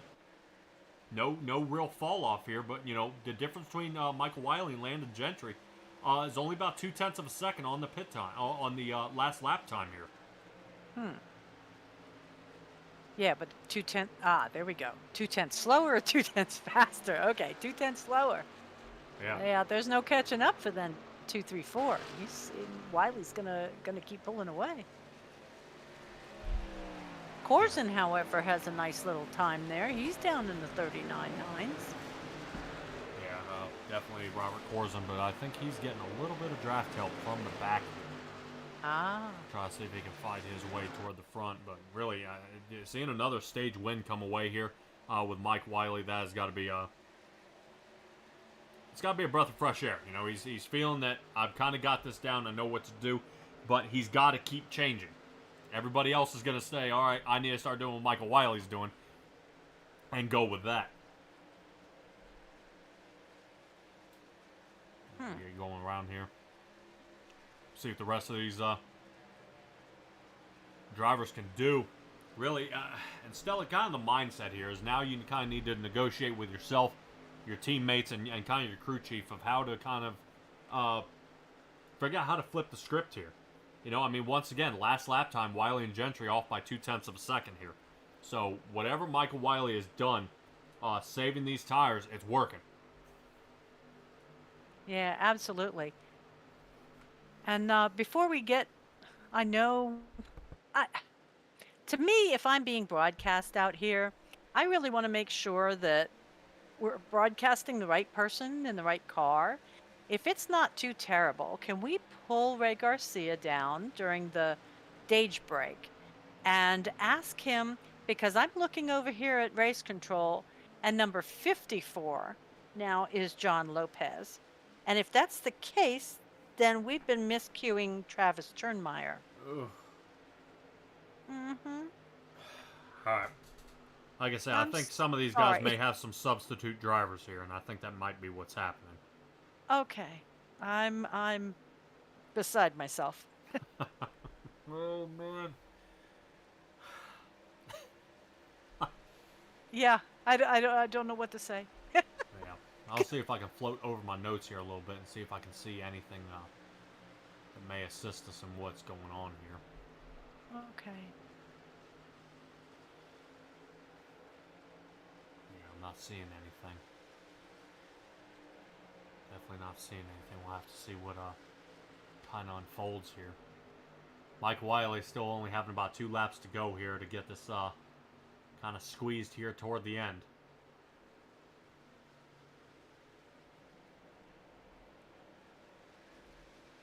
Boy, man, and look at his lead.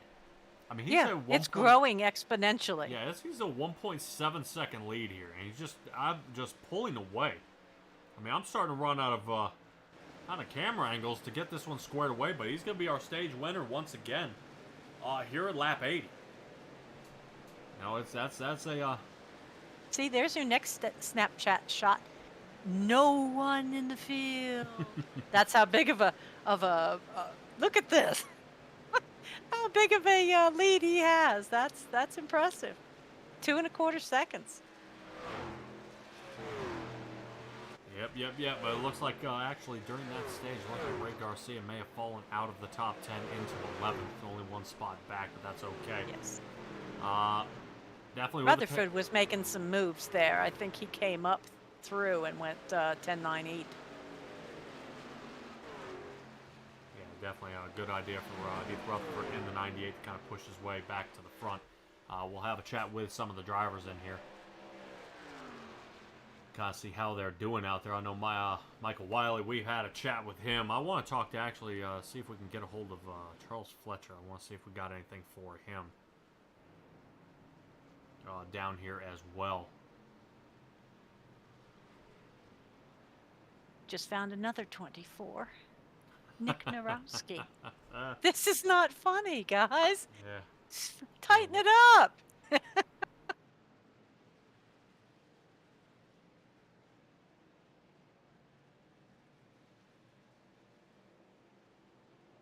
Go. Deal. All right, Okey that's dokey. what we'll do.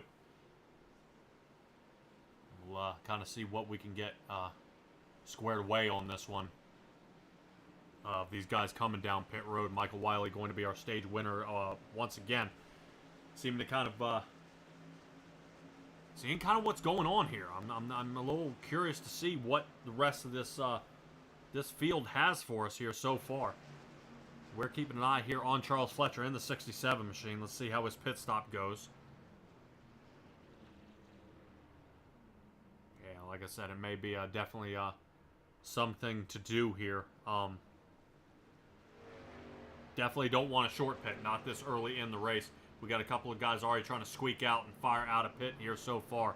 Michael Wiley going to have to be one of them, as I think he squares himself away, slides his way up toward the front, and away he goes. So we'll see what all we've got here. Stella up there in the chat with the admins, kind of figuring out if we're dealing with a little bit of car trouble there. But Mitch, yes, it's the Halloween tricks, but this is something. You know, these guys are kind of passing back and forth, really what to do and how to get where they need to be, and really to me to make it happen here is just the angle of the rest of this race. What does Michael Wiley, what can he do and what can he not do here on the track? But these guys are going to go ahead and get lined back up. I want to see, let me see if I can have a little chat here with Charles Fletcher and see if I can talk to him real quick. Charles Fletcher, you got a copy? All right, man, dude. How's the race going out there for you so far? All right, well, it seems you're fighting up so far. Kind of staying pretty steady here. You are into the 5th position, up 3 from where you started this race. What's the key to staying consistent?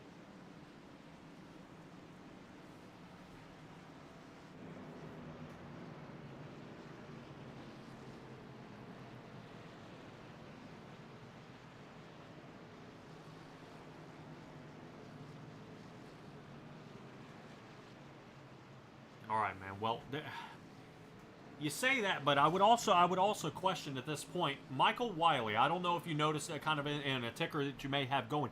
He left the rest of the field by almost a second and a half with no help. Well, any idea? I mean, to kind of duplicate what he's doing here to see if you can fight your way into a stage win.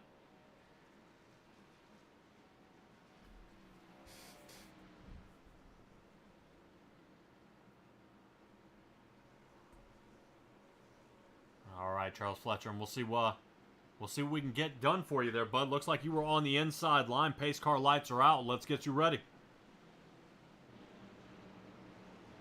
Hey, appreciate you for being in the big show, buddy. Thank you. All right, everybody, here's Charles Fletcher in the 67. Seeming to has kind of the same mindset that Michael Wiley did.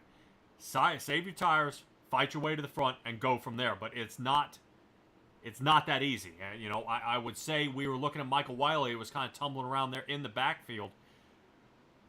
Really, he was saving his tires, but how does he just open it up and come up with another almost 2 seconds on the field and pull away with this one? But Michael Wiley, Landon Gentry, going to go ahead and see if we can get this one started again. Back under green flag. Michael Wiley pulling away, and Landon Gentry is going to kind of file suit there toward the inside. So another green flag restart. Perfect shot here by Michael Wiley. And Stella, you are back. Correct me.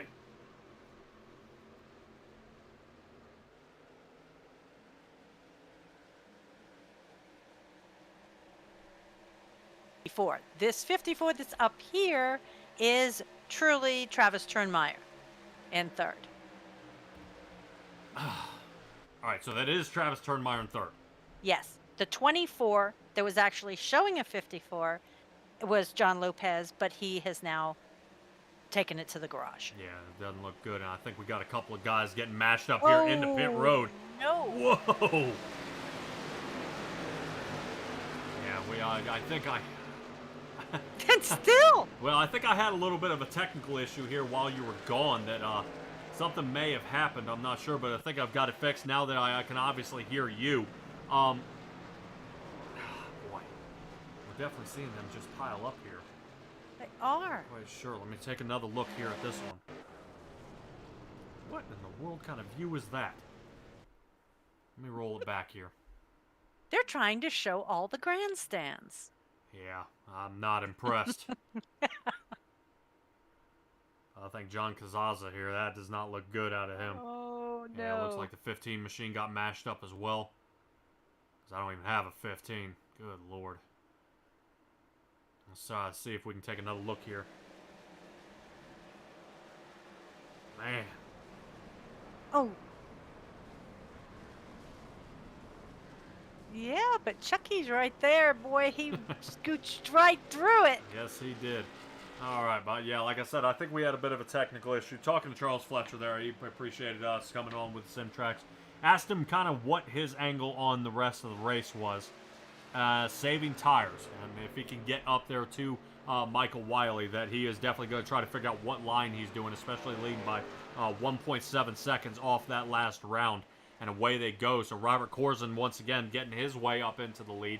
And I'm interested to see, like I said, Charles Fletcher now back into the 6th position, taking it a lot more conservative than the rest of these guys out there on the track. You know, whether he can fight his way up toward the front. But so far, Landon Gentry and Robert Corzine, they're going to see if they can battle it. Boy, Landon Gentry turns him. I saw that one getting close. Got a little kiss to the wall for his efforts too. Yeah, it looks like Corzine is going to be way back, and it looks like, and that's kind of one of the things. You got a guy who's a strong pusher. He'll make contact. He's going to push you. So it looks like Robert Corzine has gone from the lead to 18th position. Ouch. And Landon Gentry from 2nd into 8th. So once again, we still got a good pile of cars here. I hope no more tumble ups from the rest of the field. Definitely a hard one to see. I think Douglas Ross may have been in a little bit of trouble as well. Let me see if I can see what happened to Mr. Ross here. Yeah, come on, guys. We're not even halfway. Yeah, he's still fighting Don't his get way out of that excited. wreck. He's still fighting his way out of that wreck. So Travis Turnmeyer in the 54 up into 2nd place. 15 positions up, seeming to get it done. 92 machine of Derek Winter. We said it looked like something happened there. It hit a bump in the track or a different weird aerodynamic line. Kind of bucked his 92 up toward the wall. Now into 6th position, number 17. So interesting to see out there, guys. Out there in the chat, I love it. Love what you're saying.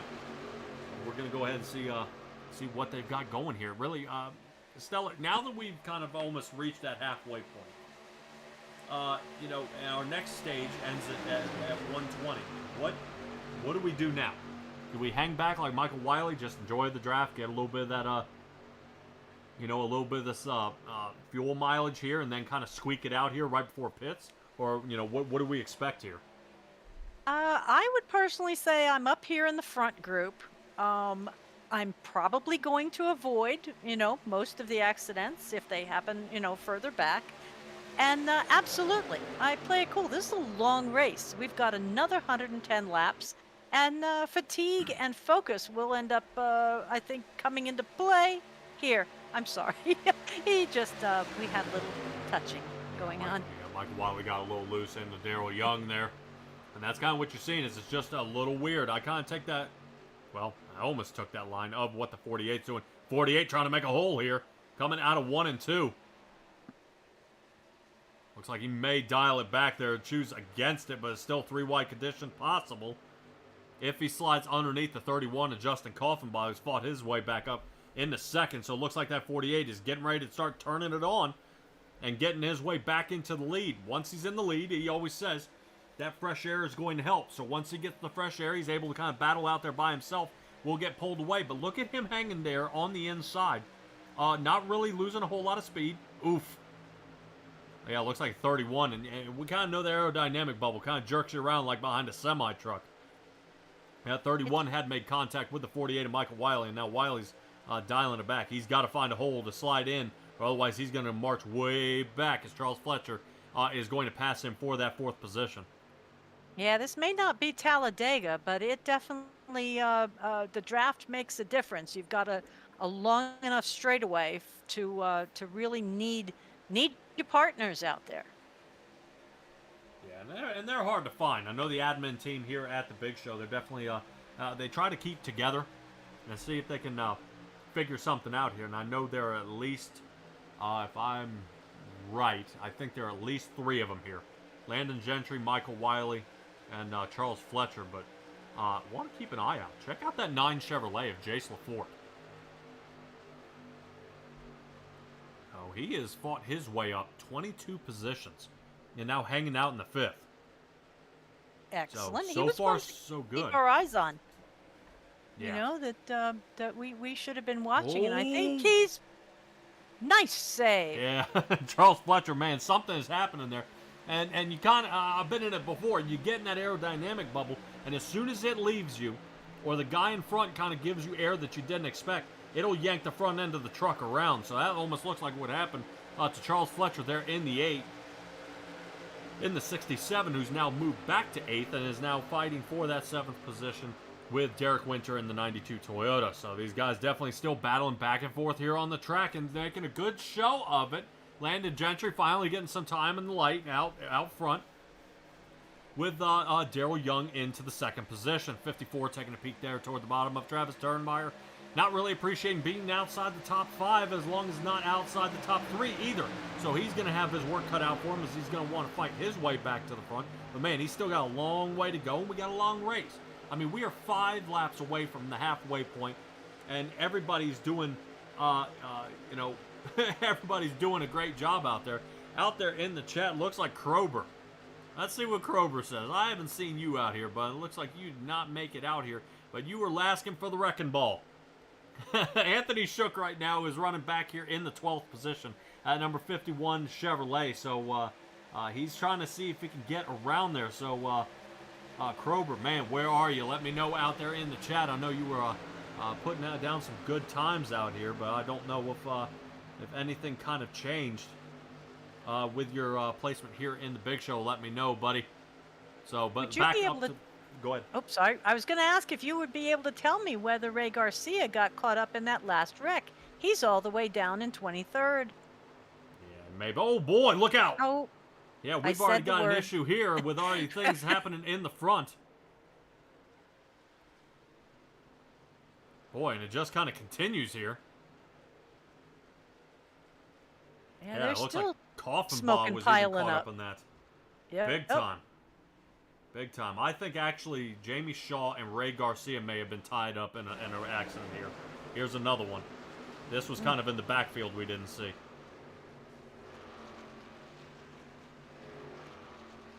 So, Turn left. let's see if I can slow it down here just a little bit.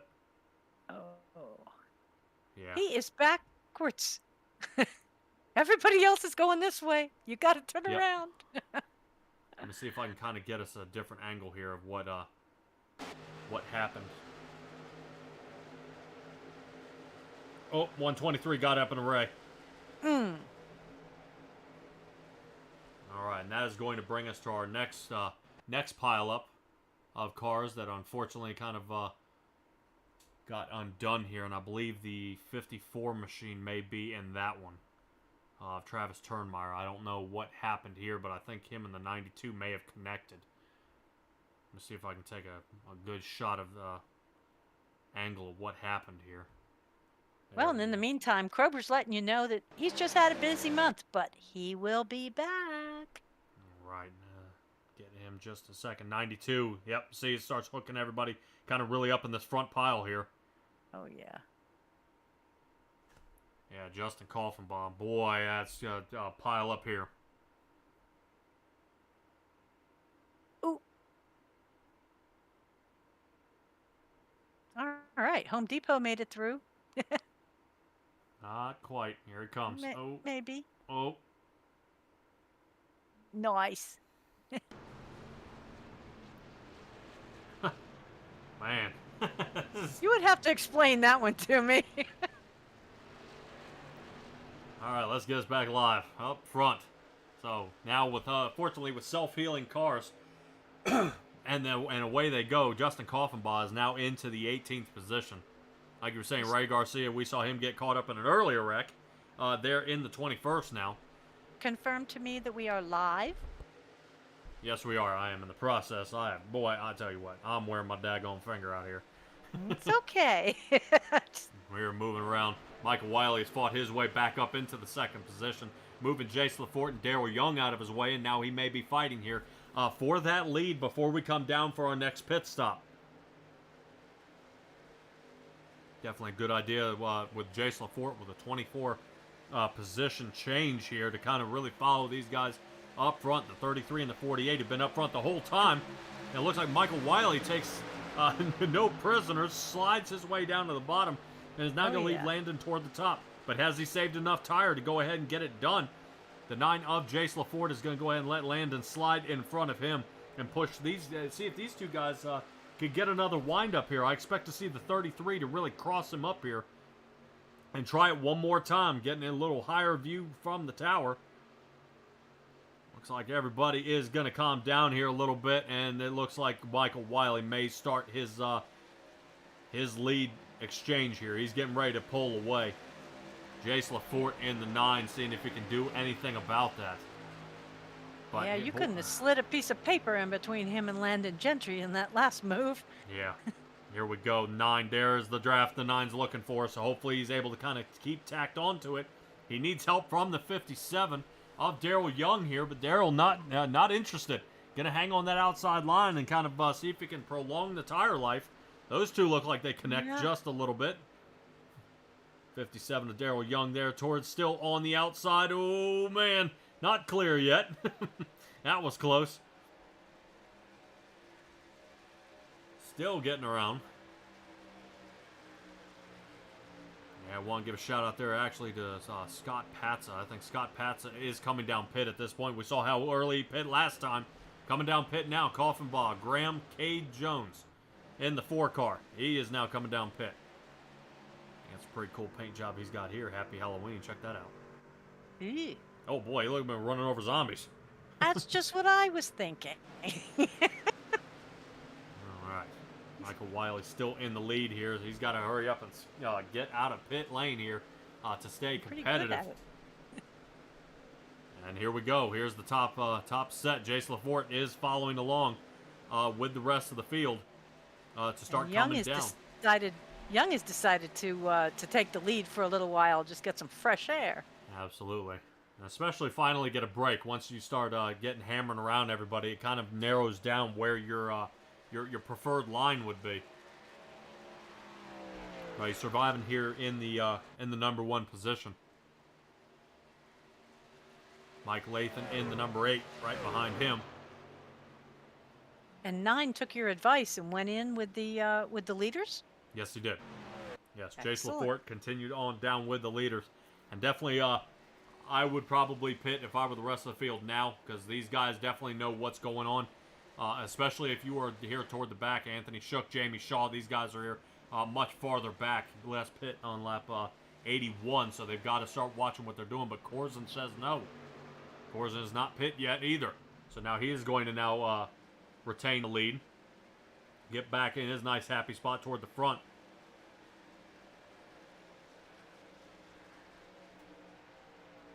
Boy, who in the world was that? The 2 that were kind of tangled up at the end of pit Yeah. there. I was trying to Yeah. see if I could figure out who that was, because somebody was starting to already push. And they hadn't made the cone. Yeah. it was something. It was something to see those guys start pushing each other with these Remember new that one race where every time the fellow would go by, he'd run over the cone, and then we finally had to ask, "Why are you running over the cone?" And he says, "Because it got caught up under my car one day, and and it made me lose the race. So now I take out my frustrations. I have to run over the cone." Oh. Yeah, I know with some of these guys kind of changing up their paint schemes and the numbers a little bit, I get a little confused kind of placing where they are here so far. We're taking a look here at Thomas Stewart in the 64 Chevrolet, so he seems to be doing fine here. Rocking the Miller High Life paint scheme here tonight.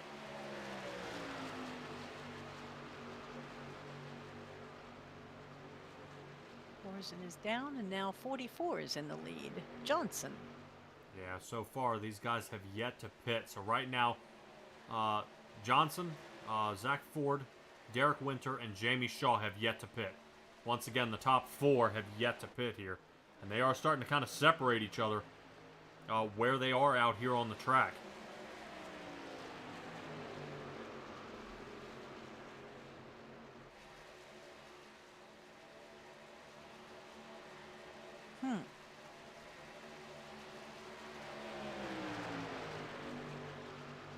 So, yeah, I'm Who just, we I'm got just that a just little- passed him? The 2. Heavens, that's Touchton.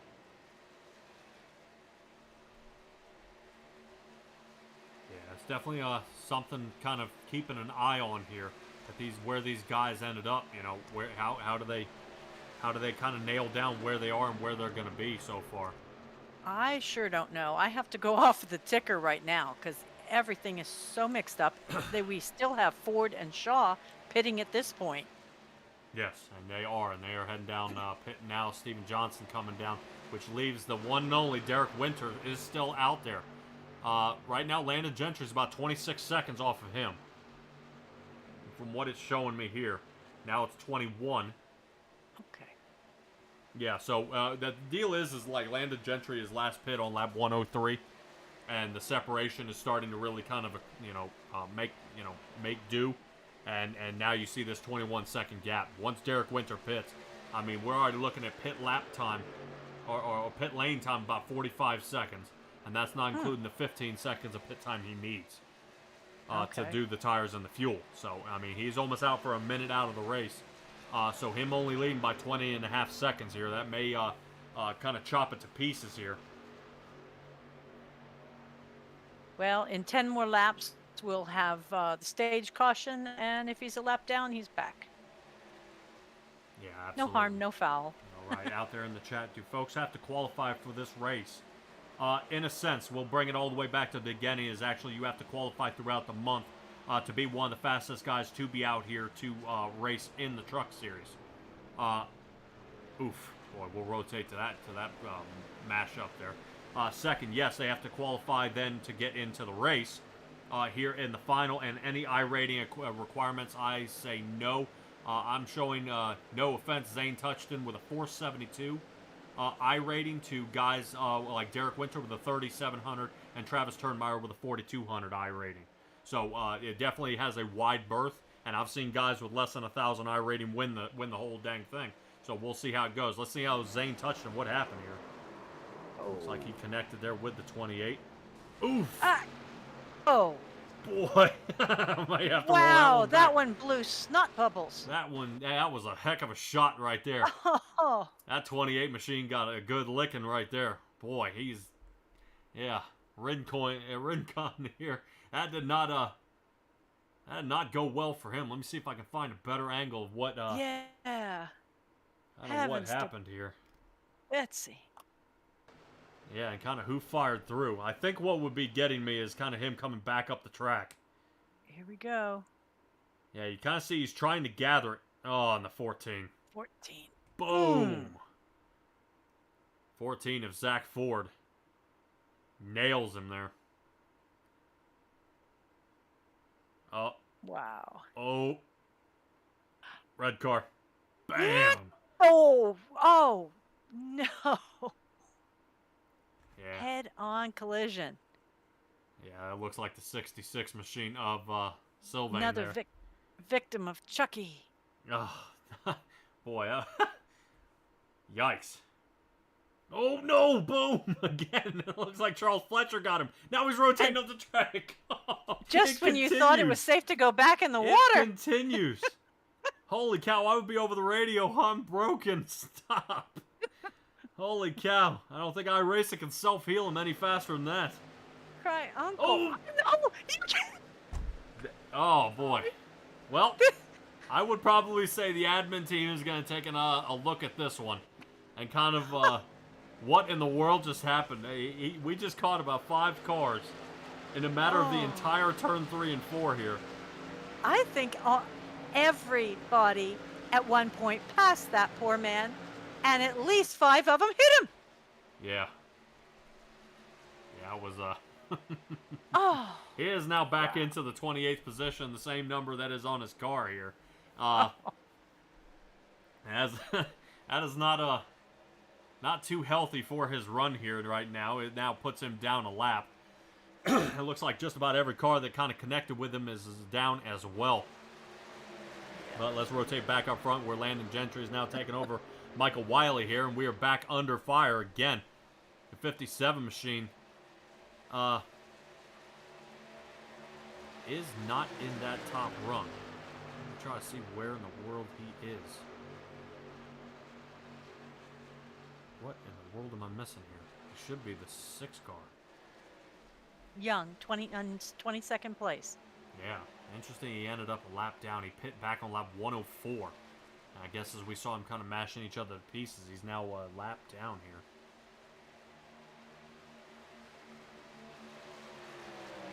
Away we go. So Michael Wiley now returning back to the lead, cutting right in front of Landon Gentry. Heath Rutherford up to his highest spot here so far of the race in the 3rd. Jace Lafort still back here. Just, I mean, so much separation.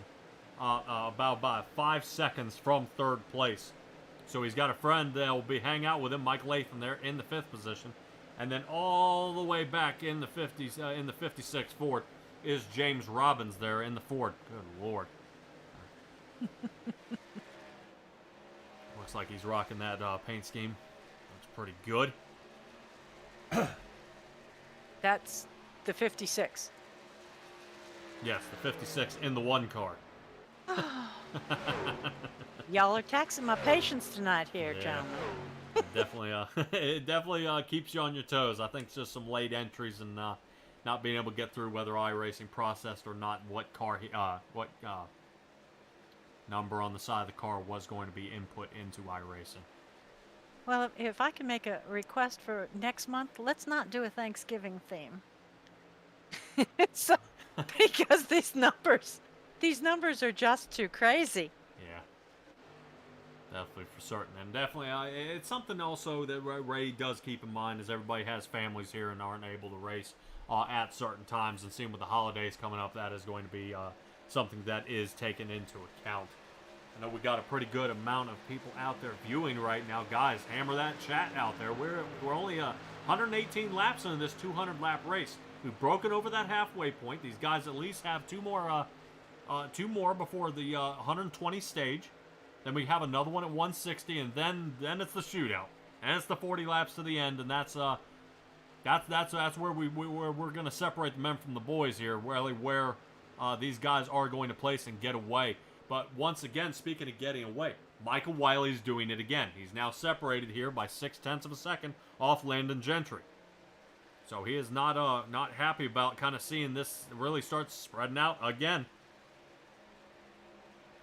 Landon Gentry definitely wish he had some help from Heath Rutherford back there.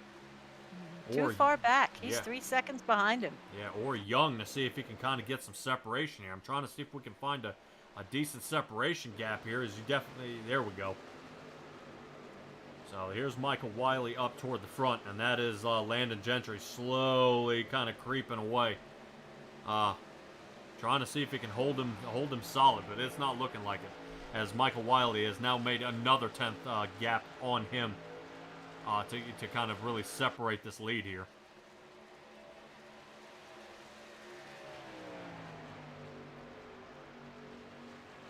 Lap 120 in the books here so far. Let's see if that stage caution is going to come out, and it does. There it is. All 3 stages owned by Michael Wiley here. Kind of It is a squeezing good here night. at the end. Good Definitely. night for the Wile E. Coyote. But he is really getting it done here tonight at Michigan. Really putting on a fantastic show here for the Haunted 400.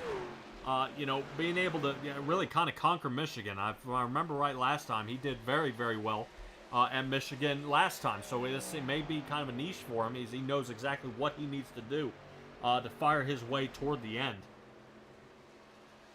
And Krober out there, shout out to the EN Honor Racing guys, the 8, the 51, and the 3.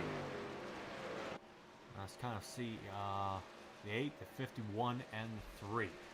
So you must be talking about Greg Whitehead, 8 of Mike Latham. And Shook, Anthony Shook. Anthony Shook. All right. Yeah, I bet you they definitely miss you, bud. Wish you were out here racing. I know you definitely put on a fantastic show and really can get the things done. But I just don't know with some of these other guys here so far what's kind of doing in for some of these guys. Really, what is the game plan to fight their way toward the front? Once again, Michael Wiley comes away with another stage win, and it's nothing against Landon Gentry, but what is he gonna do to kind of turn this around? How does he come from the back to the front and kind of figure out really where is the best time to do this? How does he overcome what Michael Wiley's doing here? Yeah, because Michael Wiley's kind of figured, like you say, our top 10 are the usual suspects, but, Landon is usually the one who is pushing. And tonight, I just haven't seen him hook up with, some of his partners and get that done, nor are they pushing him to, to help him get forward. Yeah. We'll have to see. We just took a look here at Landon Gentry. Kind of missed his pit box here. Mm-hmm. Can he get out? Oh, man, he's spinning tires all the way out. Looks like Landon Gentry. Oh, now, was he far enough out to be going that fast? He needed to pass the yellow cone. I missed that yellow cone. So I'm actually going to see if how he came out of pit road. I didn't know. I thought it was pretty close here from the top.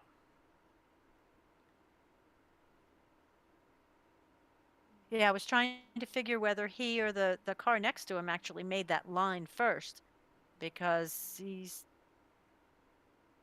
Ah, is it the little green cone?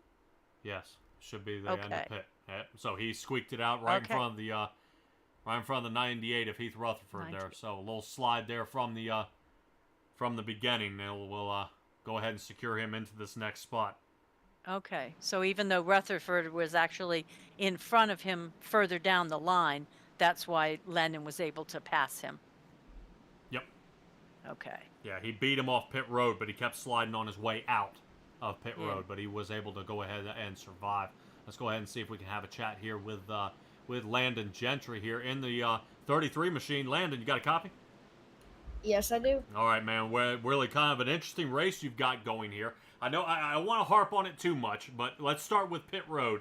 That was a close one. I thought Heath Rutherford may have had you on the way out.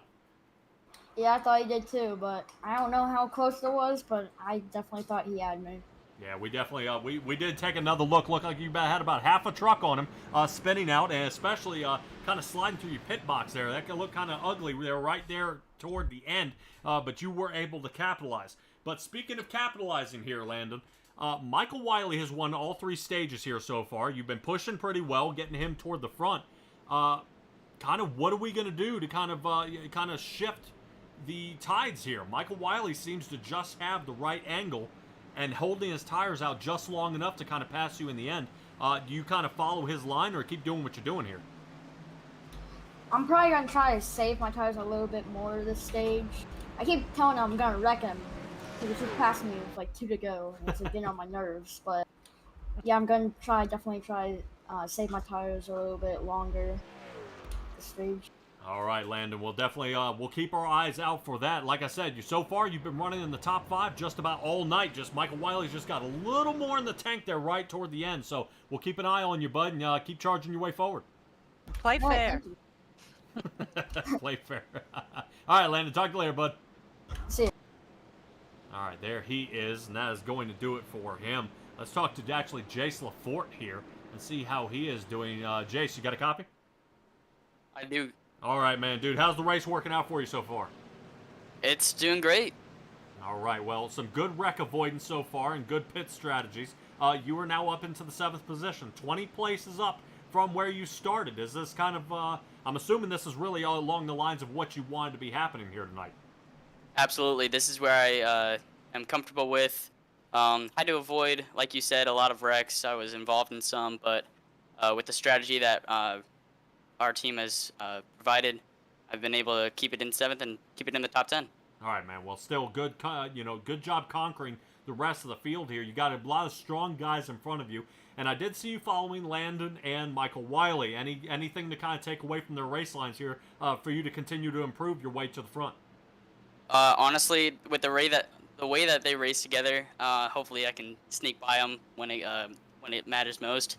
But yeah, just tuck behind them and see if we can get the best of it. All right, bud. Well, interesting to see your hometown is actually Fredericksburg. Yes, sir. Is that in Virginia? Yes, sir. No kidding. That's where I'm from, bud. All right, fantastic to meet you, bud. Go ahead and give me your shout-outs here before the pace car gets off. My parents, Ray for hosting it, and all my friends and family. All right, get underway, bud. Green flag. All right, everybody, there's Jace LaForte, and like I said, we are getting ready to get him squared back away. I don't want to mess him up on his restart because it is so crucial to really hit it there, and Derek Winter is leading out front so far. Derek last pit on 111. He may be trying to kind of offset the pit time here, and it might be an idea. I don't know whether he'll have enough fuel, but he's definitely going to have to pit much earlier, probably about 8 laps earlier than the rest of these guys. And if that's the case, it's definitely going to tumble up with him. And I don't know if he's going to have to squeeze a two pit stop time this stage. But who knows? Like I said, I've been proven wrong before. But Derek Winter in the 92 unfortunately falling all the way back here to the 4th position so far. And just the fresh tires are just starting to kind of show their age at this point as they are coming up on lap 126. Yeah, I was going to ask you exactly how he managed to be in the front, but did he actually not pit at the stage break? No, he did not. Wow. Yeah, everybody else pit on lap 121. He pit on lap 111. So, Okay. like I said, I've talked to some racers and they say, you know, if you kind of follow the stream, you're not going to be the fish that stands out. So this may be his break. If he actually comes down, let's say 8 to 10 laps, he pits, he's going to be kind of losing the rest of the field, which may kind of hurt. But he could be a lot faster than some of these guys at a different stage and be able to kind of squeak his way through back up to the front. I just don't know if he'll have enough fuel to be consistently fast to the end. Okay. Oof. 123 up into the wall. John Gallagher. Not looking good. Oh, man, the 51. Oh, good checkup on the 51. Yeah, Anthony Shook. They're calling him the wrecking ball out there in the chat. He didn't drive through him there, but he definitely had to check up. I think these guys are starting to feel those tires starting to tack up, but loosening up when it comes to the aerodynamics. So far, no cars getting tangled up, no wrecks. Everybody's kind of staying safe. Everybody's, but it's. I always say it's bound to happen. I just don't know how long or how soon. But I think Landon Gentry is taking a peek there or giving a heck of a shove to Wiley. I know he races fair and clean, but I think Landon's just getting frustrated. He's saying, I'm pushing hard. I'm following. Oh, no. Oh, there we go. No. Mike Latham. Hey, if everybody's cool, they'll keep going. Yeah, I'm trying. And they made it. Wow. They did. I am so proud of you guys. Yeah, Mike Latham slid way off into the backfield here. It looks like he survived. Ready? Doink. Ooh. So if that is built anything like the next gen cars, that car is broken, but quick little fast heel here, and he should be back underway. Get that Yeah, car just back as long out as there. the one driving it isn't broken, I'm okay. Yep, no, he will survive here, so let's go ahead and bring us back live. But Looks wait, like, do you think he screamed? Yeah, it's possible. Mike Latham is unfortunately falling back here to the 29th position. Take a look at the 3 of Greg Whitehead here. See if we can get a little closer view of his paint job. I think we may have a couple more people that have chosen to take it to the garage. I've noticed that Turnmeyer and Graham are listed down and out. At this point. At this point, yes. I'm not seeing any kind of speed, and I'm not connected at this point, so I think you may be correct. I think some more trouble has happened out here on the track. I believe Ken Couch may be part of something here. Oh, he took his left turn too soon. Wow. What a hit. Yeah, no kidding. And talk about not collecting anybody else, staying there toward the bottom. But that is kind of when you're that far back, that's going to kind of do you in. There's no. Was that one of the Reese's trucks? I think so. Because I have to make I think it's Reese's Pieces. I have to make a Reese's Pieces joke. No. No Oh. Reese's for you. Lone Star Racing is what it's going to be. Oh. But, definitely, if you were in his shoes right now, you can't be real happy with what just happened there. No. But so far, I mean, the way I look at it here, Stella, a lot more cleaner racing. I mean, we got like I said, 2 cars have only spun out so far, and kind of wiped out here for the rest of the race. Originally, we were seeing 10 to 12 car pileups, and these guys were getting very, very strung out.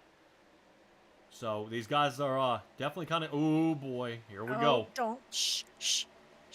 Breathe. Oh, there's a mess a little bit behind this clump.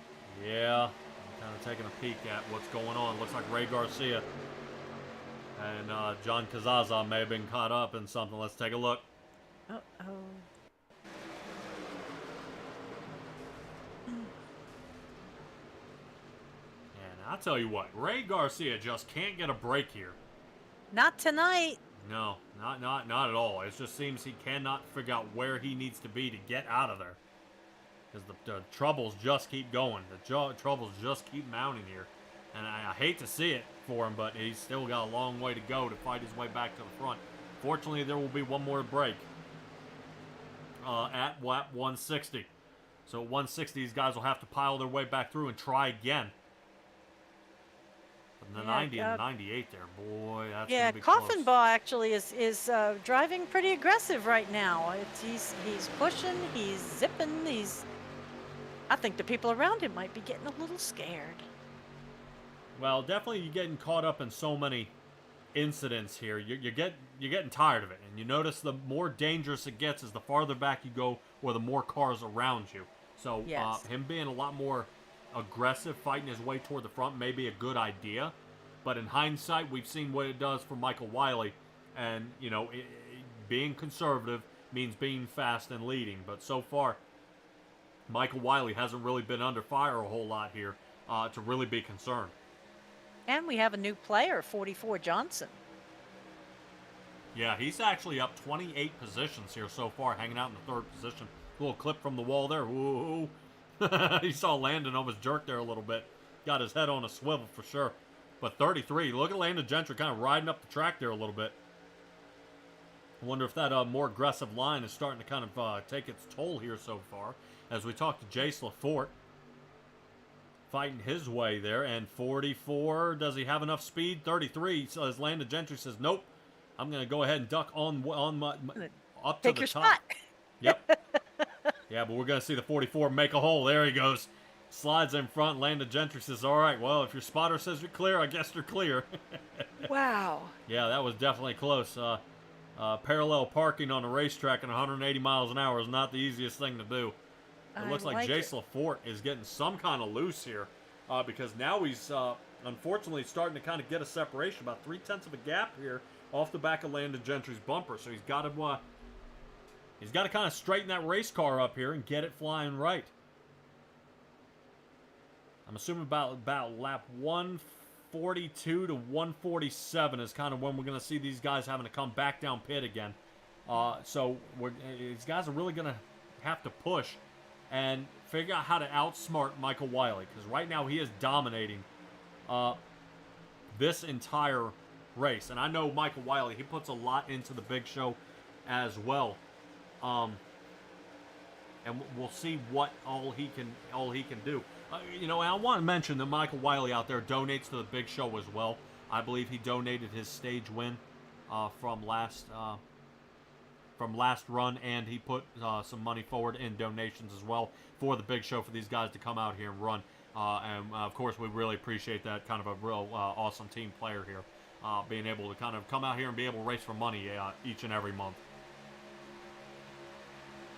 This is a follow-up. Winter is now down in 20th, I do believe. He was the leader at the beginning of this stage. Can you tell me whether he's finally pit or not yet? He has not. Winter has not pit. He last pit on 111. And his timing should be coming up here pretty soon. I don't know how much longer. Whoa. Definitely. Well, he was almost in pit whether he wanted to or not. No kidding. Yeah, he almost got a door full of Zach Ford there, but he was able to slide around. And Douglas Ross, the defending champ, sitting at 19th, not doing so well this race. But he's still got a ways to kind of turn it around. He's got actually 60 laps to kind of figure it out here.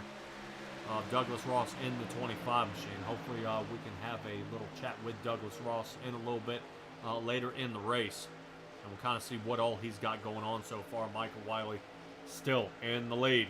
And now starting to put some distance there on Steven Johnson. But we're going to hang back here in the back and kind of watch this little bit of a battle here actually heating up between Ross and Zach Ford. Don't know if they're going to be able to get it. Ooh. Yeah, 25 had to let up just a little bit. There's the 14 kind of cut the nose off.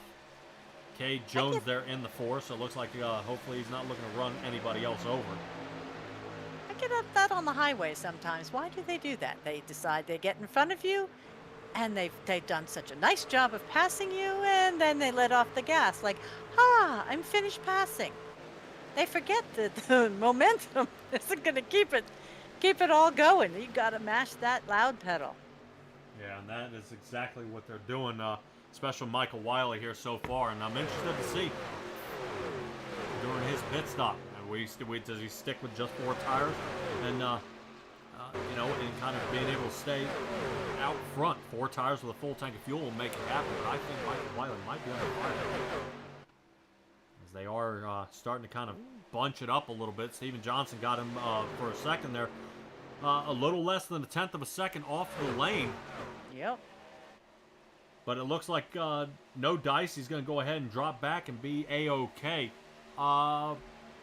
Stella, do you think Daryl Young here stays out as long as he has been, or does he pit with the rest of these guys?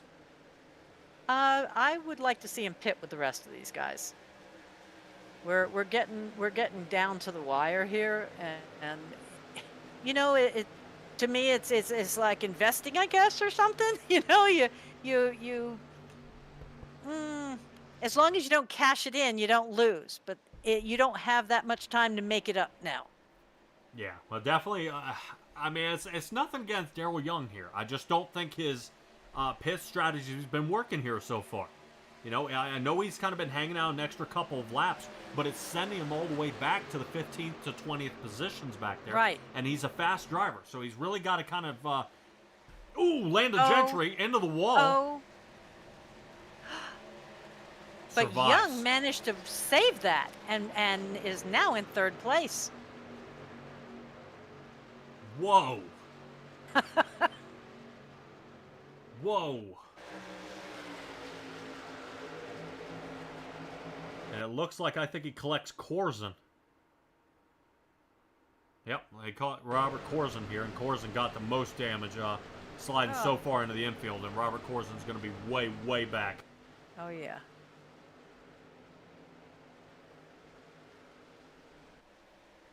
Yeah, it definitely, it's hard to say. These guys just have so many places to go, where to go, how to fit.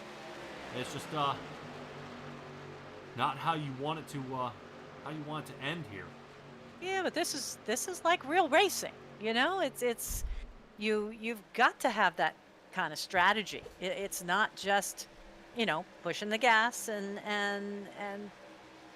going fast. You've got to have an angle. You have to have a strategy of pit, a strategy of tires, all that. That's what makes it fun. Yeah, absolutely. We're taking a little look here at Sylvain some in down here already. in the 66. Yep, so we've already started the pit. Mike Latham, Greg Whitehead are pitting now, as well as some of these other guys. Patsa, Brendan Coyne, Daryl Young. These guys are all coming down pit now. And like I was saying before, you know, here we are. Daryl Young coming down pit a little bit earlier than the rest of the Yep. than the rest of the field. How do you think he was listening to me? Please, guys, don't listen to me. So that is going to go ahead and separate a good part of our field here. I don't know how long Michael Wiley wishes to stay out there on the track. And I believe out there in the chat, there it is. Daryl Young, speeding penalty. Yep, came down too fast. No.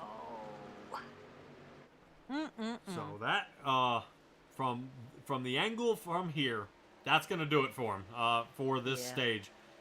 If he'll serve the black flag, and then be at the back of the field multiple laps down, so he just needs to kind of finish the stage here at 160.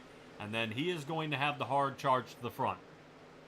And normally that's where you got the guys kind of smashing each other to pieces to get their way up there. But by the way, Stella, Daryl Young said he was listening. He said he was listening, LOL. All right. Yes, I told you to come into pits with everybody else, but at a speed limit. Yeah. Wanted to take a little look I'm here, sorry. actually, at Jamie Shaw here in the 84. Fought his way up 10 positions so far. We've seen Jamie Shaw getting caught up in a lot of accidents here, a lot of incidents out onto the track. Jamie Shaw's just been absolutely getting mashed to pieces. But so far, he's staying clean here so far. Fought himself almost into the top 5. All he has to do is negotiate around Heath Rutherford in the 98, which I believe is looking to pit now. Jamie Shaw up into 3rd. as Wiley and the Wiley and company are starting to pit at this point. So now Jamie Shaw has resumed the place of second into the front, and Steven Johnson here into the first position.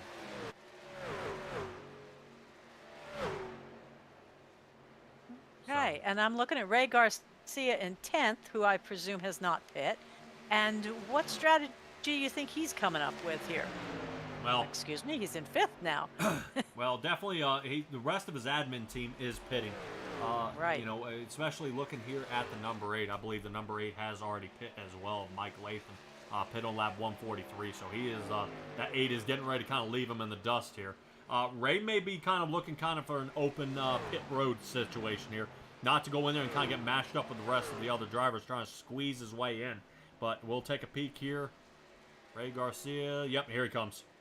Yep, we're down to under 130 miles an hour as he slides into pit. All right, he's going to make it no problem. Looks like Coffin Ball, Jamie Shaw, Zach Ford, they're all coming down pit road as well, which leaves us only a couple drivers who have not, of Stephen Johnson and John Gallagher here. Right now, Johnson is up 30 positions, kind of hanging out there so far.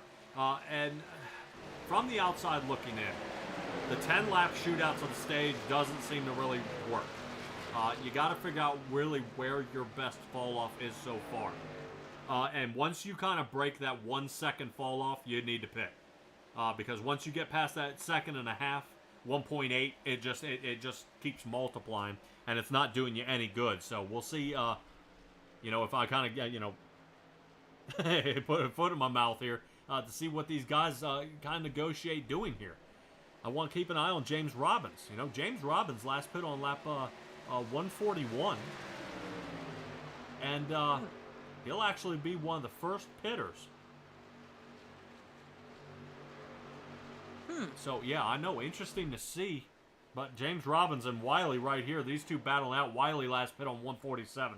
So, you're going to watch, actually, a 6-lap difference on the tires. And now you're watching Wiley just kind of pull away from him here. Unfortunately. Yeah, so Michael Wiley now starting to put the distance. Landon Gentry way back here. 5th is not way back here. Well, per timing, I believe Landon Gentry is almost 5 seconds off the back bumper of Michael Wiley. So I don't think this stage is going to be his friend this time. Okay. As these guys kind of scrunch it up, there you go. So he's about, yeah, like I said, about 5 seconds off of Michael Wiley's back bumper. So this is a bit out of reach for him here. Still a good showing, especially after another stage break. Let's go ahead and put tires on and try again. And kind of renegotiate. I don't think that one worked. I don't know if Landon Gentry slid through his pit there. I don't see anything on my ticker saying that he had any sort of a problem, but he's definitely getting tangled up there in the rest of the backfield. Michael Wiley catching back up with Young here. And I believe Young is on the lead lap at this point, but remember he had the speeding penalty. Oh, okay. Where did it put him? Yeah, right now it's showing him in 26th. Ouch. Yep.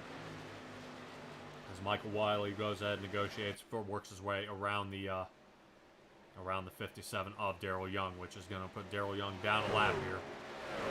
And kind of undo it for him there. As we get going across. He'll be on the lead lap again in 7 laps, right? Right.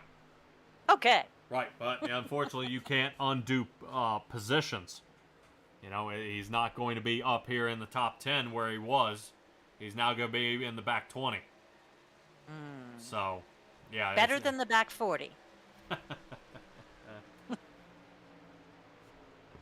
right, a few other drivers trying to see if they can fight their way through the rest of the night.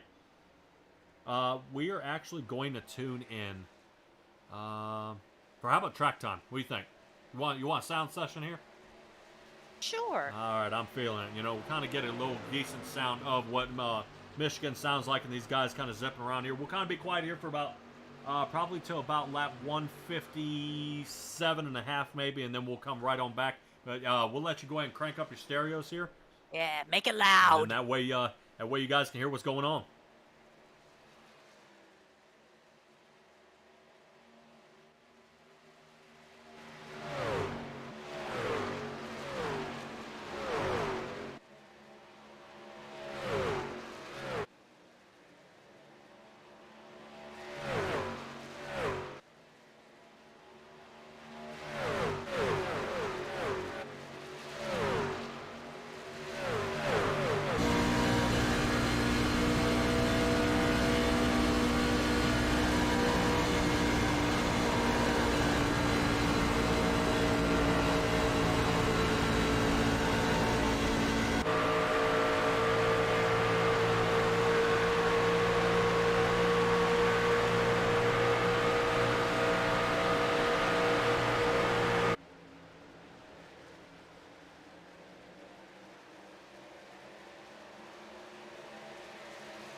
too loud, as you guys got to turn it down just a little bit. We're taking a little ride along here with Landon Gentry, seeing how he's getting around the track, fighting into the 7th position, like I said, but he's just got so much room to make up 5 seconds on this one. Michael Wiley really seeming to be getting it done here so far up into the lead.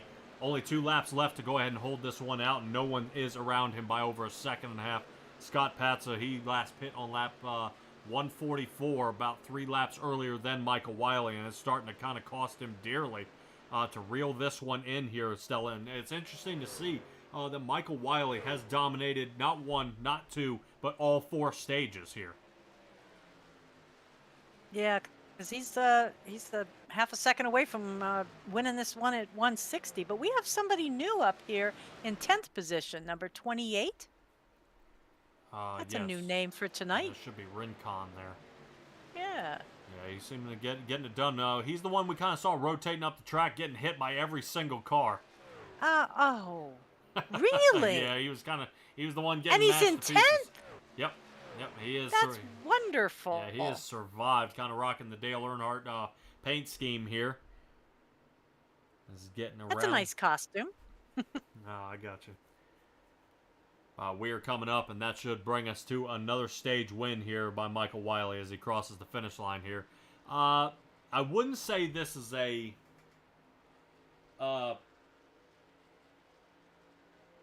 No, you wouldn't. Yeah, I wouldn't say this is a bad race here. But when somebody starts owning every single piece of this race, it definitely makes it a tough thing to kind of get out of your head here. You know, what do you do? How can I change what I'm doing here to kind of run that 48, or is tonight not your night? And really talking to somebody up here in the chat, Douglas Ross, tonight is not your night. Well, buddy, go ahead and suit up, because I'm going to have you here in the booth in just a little bit. Go ahead and clear your throat, because we got to have a talk about what in the world is going on tonight, man. Because that is definitely not working out. I see you back here in the 20th position. And really kind of fighting for everything you got to get toward the front. I know it is not easy, not by any means, but definitely starting to become a real problem here toward the back. And I just don't know if you're getting caught up in too many issues here. But I know drivers like Robert Corson got tangled up. Derek Winter, he had to pit way on lap 142, so he was able to stretch it just as far as the rest of the guys here. So that may be an idea. And to kind of figure out what we've got going on here. But I want to make sure these guys can have a chance to come down pit. Once they're in the box, tires go up, I will pull Douglas Ross down here, and we'll have a conversation with him here tonight. Say howdy. Yeah, as you guys don't remember, Douglas Ross is the one who beat out Dustin Eaton at the line at Talladega. So that was definitely he squeezed it. I mean, by thousandth of a second, he just barely beat him here. So our defending champ kind of on the back foot here. Going to have to fight his way into the top 10 if he wants to survive the rest of what's going on here. But we're going to kind of watch everybody heading down pit road at this point and figure out what is the best course of action for some of these drivers out here. Yeah, but we've got a lot of, our regular named top 10 guys back here in the 20s. So it's a oh. Yep. Number 2 kind Missed of that. missed his pit stop. He got carried away. Yep, that'd be Zane Touchton. But yeah, this has been a rough race for a lot of people, getting just a second off and a little tiny touch here and a piece of wall there, and the next thing you know, you're out of the running. Yeah. Speaking of which, just want to mention Derek Winter did not pit again. Again. Yeah, he may have something going on here. Let's see if we can go ahead and. I smell strategy. Yeah. Now, this is now the time. He doesn't have another chance to turn it around here. You know what I mean? If he messes up now, that's going to do it for him. So we got to keep an eye on what's going on. But let's have a chat here with Douglas Ross. Douglas, dude, what's going on out there tonight? What's going on, Patrick? I hope you guys are enjoying the show up there. Yeah, except a couple of you guys kind of getting mashed up, bud. Michael Wiley's putting on a heck of a show, but what's going on here in the back? The question you gotta ask is what isn't going on here in the back. there's people going 3-4 wide action all over the place. I'm going from back to front. It's just been in the mid pack the entire night. It's just crazy out here, man. No room to move or anything. Yeah, I noticed Ray Garcia behind you there, and I'm sure he'd like to turn his luck around as well. He's been kind of in the middle of all the pileups as well, but what can you do to kind of turn this around here, bud? You know, it's all depending on what the people in the front do. You know, when we're in the segment now where we have 2 yellow flags to burn, so whatever happens in that time frame period is basically whatever it is. I mean, but I can tell you right now, the people here in the back are going to be paying really close attention to the people in the front, see what happens. But I could certainly tell you this: if those yellow flags come out, it's going to change the game for everybody. Absolutely, and especially if you got good wreck avoidance, this may be your chance to slide your way up to the front, because I know top 10 up, these guys are going to be pushing with everything they got to see if they can unseat Michael Wiley out of that lead. Yeah, well, definitely tonight, Michael is definitely going to be the guy to beat tonight, so if anybody has anything for him, I mean, it's going to be now or never, but Michael's been the dominant car all night, so we'll just have to see what happens. All right, defending champ of the big show right here, right now, man, you got to make it happen. So we'll let you get buckled in and kind of focused. Hey, no problem. Thanks for the little chat. Hope you guys enjoy the rest of the show. Let's see if we can go and get this done again. All right, bud. Good luck. Thank you. All right, Douglas Ross right there. Hopefully he's gonna see if he can get it done here. Pace car, ooh, out for another lap. You know what that means. I saw somebody zipping by that I guess was out of order and is kind of running all the way around to the back again. Yeah, it is possible. I think they sometimes squared away. I'm going to see if I can talk to Heath Rutherford here. I know sometimes he hates when I talk to him, but we'll see what he's got for us here tonight. All right, Heath Rutherford. You got a copy on me here, bud? Yeah. All right, bud. Now, I know this race has been going kind of wild for you. Michael Wiley's been really on a tear here. You are, looks like you may be lining up behind him here. How confident you feeling? Yeah, I'm pretty confident. I just got to figure out what he's doing and just beware of the 92. But that's really it. Just pay attention to him. All right, 100%. I've been talking to everybody here so far. Tire conservation is on their mind. How are you doing out there so far on the tire conservation? So far, the first part of the stage, I'm doing good, but second part, I'm struggling later in the run. All right, man. Well, it may be an idea to see if you can hook, line, and sinker Michael Wiley here, because he has been on a tear all night. Right now, like I said, you were up one position. You've been up front most of this race and seem to be surviving in orderly fashion, man. But I'm going to let you kind of buckle it up here and get ready, because you're about to go back under green. Okay. Good luck, Heath. Okay. Good.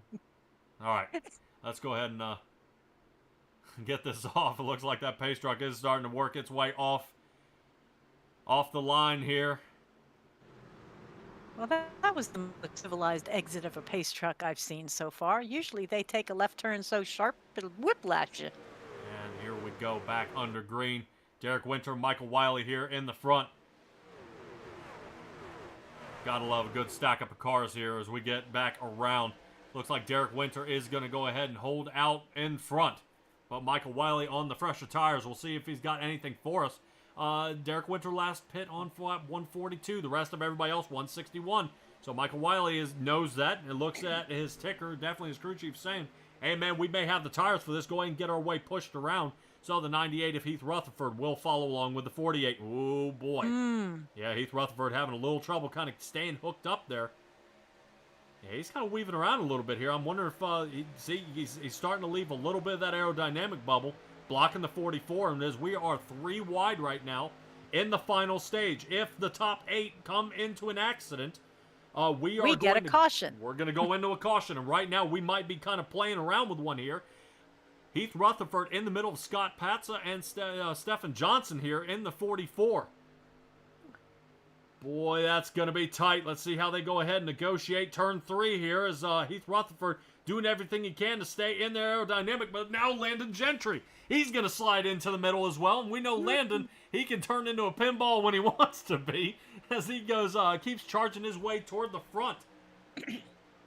I think John Kazaza ended up in a little bit of a wreck there. It says after the green flag, he ended up tangled up. So that's why you see some of that smoke on the front edge. I'm sure he's not happy about that, and he is now going to kind of cross his fingers for that caution, and there it is.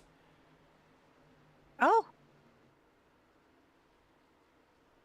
Something happened to somebody in the top 8? Unsure at this point. We are going to see if we can find out what happened and what caused the yellow flag here. Okay, because I thought we were watching the top 8. Yes. I'm a little unsure here. Let's see what says he there's a oh.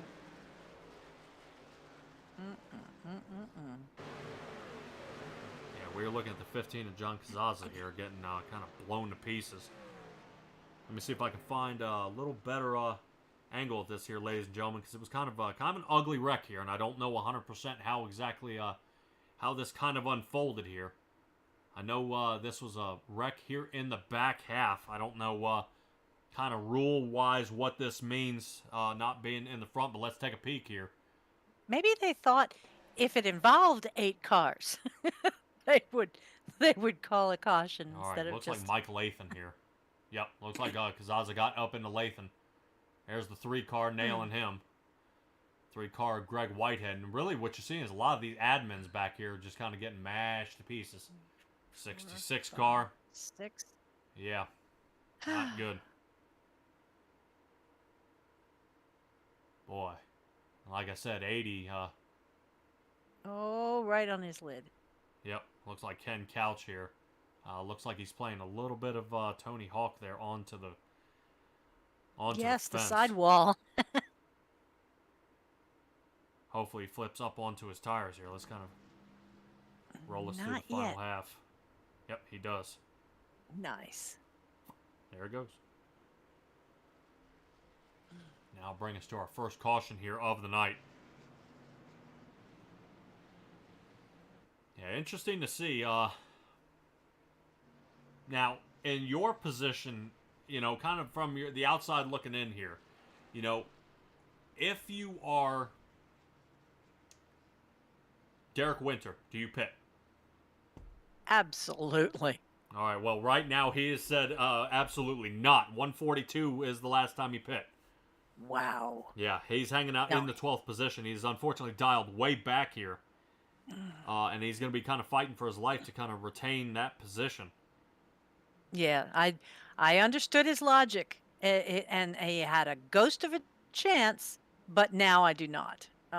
Yeah, why he would stay out initially, he might have made it, you know, on gas, but the tires, right? Yeah, and I want to double check. I think Krober is trying to help me out here and saying I may have misread what happens here. I have misread. Okay, so no yellow flags until the last stage. 4 green-white checkers in the bank, and the last 5 laps. If the top 8 get into a wreck, they'll throw the green-white checker. Yeah, because he's thinking the top 8 rule is only in the last 5 laps. But there's not supposed to be any cautions until that 8 rule comes in. Oh, And you're man. saying the 8 rule comes in Oh, only man, in the you know what last this 5 means. laps? You know what this means. This is a perfect question for the man. The race This is- control. Yes, it is. Yes, it is. Race control. You got a copy? Hey, what's happening? All right, do it, Yes. What is happening? bud. All right, man. I don't know if I misread. Have we? The top 8 were not involved in that one, but we got a caution. Talk to me. Yeah, we're gonna go 3 cautions in this last stage for general incidents, and then in the last 5, if you look at my write-up, the last 5 we go green white. Okay, I wasn't sure. It kind of said the last 5 laps. I wasn't sure. I was just trying to make sure we got this kind of squared away here. That way, I'm kind of letting all our viewers know 100% what is going on. Ray, all right, bud, that's gonna do it. But man, I want to kind of squeeze in one question here. 17th position, bud. How are we gonna fight our way to the front? Yeah, I'm gonna get back up there. I mean, I was up to 9th, and then I got taken out. So Yes. from 33rd to 9th, and you know, the 4-car got me. Oh So- boy! All right, man. 30 laps to get it done. So I'll let you get back to it. Alrighty, we'll talk to you in a little bit at the finish line. Thanks, Ray. All right, everybody, and there we go. There we have it. It is me. I read it incorrectly. All right, we see the pace truck coming off here, Stella. 30 laps to get this one done. Michael Wiley can see the finish in his sights here. But and he's Landon got is right on his tail. Absolutely, and he's going to have to see if he can cut in front of Heath Rutherford here. Okay, I wouldn't say that as a lane change, so good so far. See if we keep this thing too wide until turn 2. And then everybody going to kind of dice it up, but it looks like Landon Gentry's going to slide in front of Heath Rutherford here. Heath Rutherford, of course, leading then the 44 machine is Stephen Johnson and Scott Patza here. Scott Patza chosen as one of the faster guys out here on the track. Good job by all these drivers here so far. No mashups, everything looking clean so far. Good driving by a lot of these drivers. Being able to kind of keep it contained while I peek here at Young. I believe I saw Young trying to fire it up the center here with Ray Garcia there on the outside. Mm-hmm. I'm going to slide in just a little closer with that Michelin chopper view here. See what if they go ahead and calm down. See Michael Wiley still charging up front with Landon Gentry behind him here. As these guys are slicing and dicing their way through the rest of the field. Stella, we got less than 30 laps here. Talk me through. What do we do? Well, if you're in the back, you pray for another caution without getting caught in the cause of the caution. Definitely going to have to figure that out, and really has something easier said than not. And here we There go. we go. Caution. Oh. Run away. Yeah, Ray Garcia is collected in one of those here. No. That may or may not bring out a caution, as it looks like. Is that him? Yes, He's that is finishing him. the race in reverse? That is him. That's style. Got a little Fast and Furious move here, seeing if he can go ahead and cross the line. Look at that. He really is. Yes, he is. He is doing 89 miles an hour in reverse. That's for position before the caution comes out? I believe so. Oh, look at it. I am thoroughly enjoying this. All right. Boy, oh boy, oh boy. And that is going to bring out our next caution here. I'm sorry. That was definitely Have never, ever seen that, whether it be real or Memorex. I have never seen that. Yeah, I think actually from the top view, from the outside looking in, I believe Coffin Ball may have been involved in this one. Let's take a look. Coffin Ball, of course, in the 31 Gravedigger machine. Looks like he gets in the back of the 90. And the 90 being Scott Patza here. And we're at 84 almost touches him. Yeah, almost a 4 wide condition here. Slides down into the 1. And then and here we comes go. back. And we start kind of mashing each other up here. Oh. 51 and Let's see if I 92 can are find saying, it. we made it. Yep, Jamie Shaw got mashed. 25 almost squeaked out there. Douglas Ross almost saved it. Oh. There's Young inside the other car. Yep. Inside the 123. My. Yeah, definitely not a good one on that one. Let's try to see if I can roll it back to a little bit of a little bit more interesting view here, kind of what unfolds, or keep an eye on here on the 123. Boy, just oh man. So you see fast. Lathan there. Lathan in the 8 slices through that field. Do we have somebody who made it through? Yes. All of it? Can we watch from inside? I'm working on her here. Trying to see if I can find Mike Lathan, who is right now, at this point, sitting in the 2nd position. Kind of what's going on here. Let's take a little look. Right now, everybody is coming down pit road there to kind of short pit it here. Let's take a look here while everybody is pitting.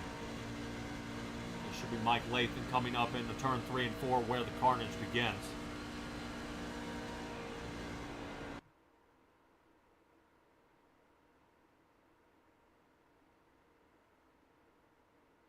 Boy, oh boy, Mike Lathan. Watch this. Talk about threading the needle. Yes. Talk about Nicely threading done. the needle there. Nicely done. Wow, yeah, and you can definitely expect to see the 66 machine follow him along as well. Definitely want to follow exactly what he was doing there. So, excellent job by a lot of these drivers going ahead and kind of negotiating through what needed to happen here. Taking a look here, I believe I'm not mistaken, that should be Ray Garcia. Ray Garcia now in 27th. Still fighting his way up toward the front. Douglas Ross got caught up in that as well. But all these guys have pit. Ones who have not pit. Mike Lathan, who made it through that wreck, and Charles Keller here did not make it through that. Did not pit yet. Everybody else is a pit back here on 174. But I want to keep in mind Stephen Johnson. A little pit strategy here. Only about 9.5 second pit stop on that 44 Chevrolet. Michael Wiley and Landon Gentry. These guys have made that pit. They have gotten it. So I don't know if a pit slide, if it kind of ended up sliding down pit road and it didn't work out too well for him here. Now, when did Keller and Lathan last pit? At the stage break? 161 for Keller and 168 for Lathan. There is no way they can make it to the end then. That would be banking on another caution here. Okay, granted. Now, it could be a good idea. I mean, like I said, we've seen crazier stuff before. But this may be a great idea, is if they go ahead and stay out. These other guys have pit, and now you're going to get fresh tires and fight your way to the front. Now, the bad part, if these guys are already mashing each other to pieces now with 25 left to go, I don't know what happens from here on out. You would have to kind of be perfect, and right now Mike Lathan was able to do it, is slice his way toward the front. So Charles Keller getting a chance to finally take off. Landon Gentry getting edgy as they get going here. So Charles Keller gets off. Lathan able to keep him within range. And Stephen Johnson here as the first car on this lap here who pit. Landon Gentry pit as well. And it looks like Lathan is going to go ahead and get out of the way. He knows these guys are running pretty fast here. Oh, 44 nudges the 99. He's got to know the 99 has not pit. Oh, Landon Gentry. Oh, hold it. Nice. He holds it. 44 dialing way back here. And now Michael Wiley slices his way through in some perfect moves to file into second. So right now, Charles Keller kind of looking like a sitting duck here. And I believe we got cars mashing each other up into the in the back. I believe Kazaza is around again. At this point, I do not see a caution. Kind of see if I can find what exactly happened to Kazaza here. Boom. Oh. Boy, he is getting pinballed around here tonight. Yep. Definitely not his night. So let's rotate Cape up here right now with Charles Keller filing to the inside of Michael Wiley. But Wiley taking that much needed and conservative tire route because remember, he is now pit on lap 174. He's going to try to stretch this thing to the end. It's going to be a squeeze. It could happen. But he's got 25 laps, and really that is the pit window. Kind of the max of the pit window, about 20 to 26 is that window. So he is going to have to stretch these tires as absolutely far as he can. If another caution comes out, this may kind of upset the rest of the field here. Now, we only had 3 in this stage. Have we had 3 or 2? I think we've only had 2. Right. Okay. Yes, there still is a chance. Yeah.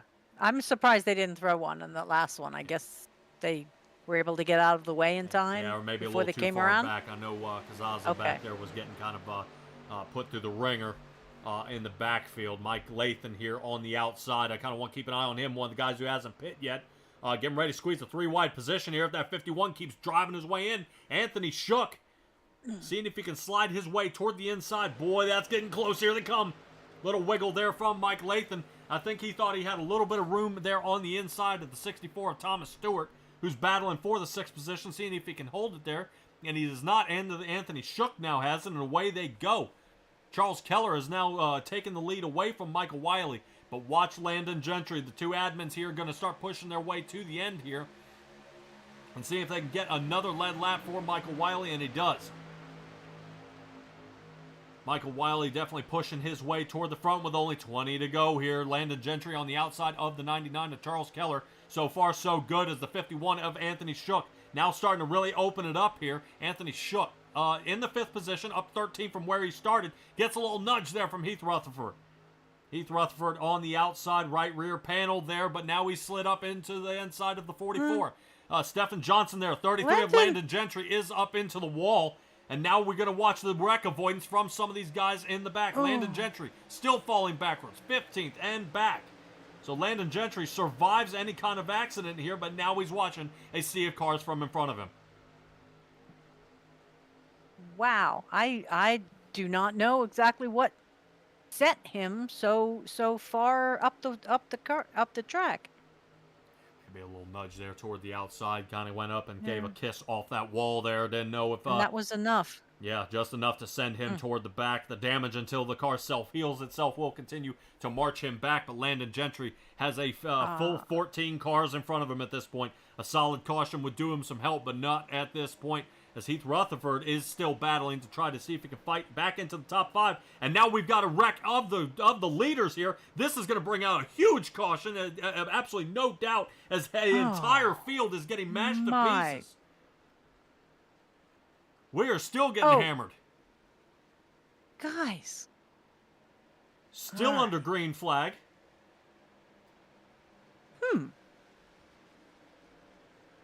Okay. And right now... Okay. I am going to laugh right now if this red 15 comes up in the top 10. Yes, John Kazaza right now, showing right now in the 21st position. Getting this one done. Go, buddy. And that'll bring out the caution. There it is. So let's go ahead and rotate this back, kind of what happened. At that caution, that was a bad one. That was a bad one. And I know that started way up with the leaders here of what happened. 51 of Anthony Shook squeaked by. Yes. He was in the lead, actually, Yes. before all this. Yes, so I know out there in the chat is saying he is the wrecking ball. He didn't cause this. Did he? No. Actually, I believe Charles Keller and Michael Wiley connected here. Let me see if I can rotate back to the top. Right here. Clink. Yes. And that Very started much. the carnage from here.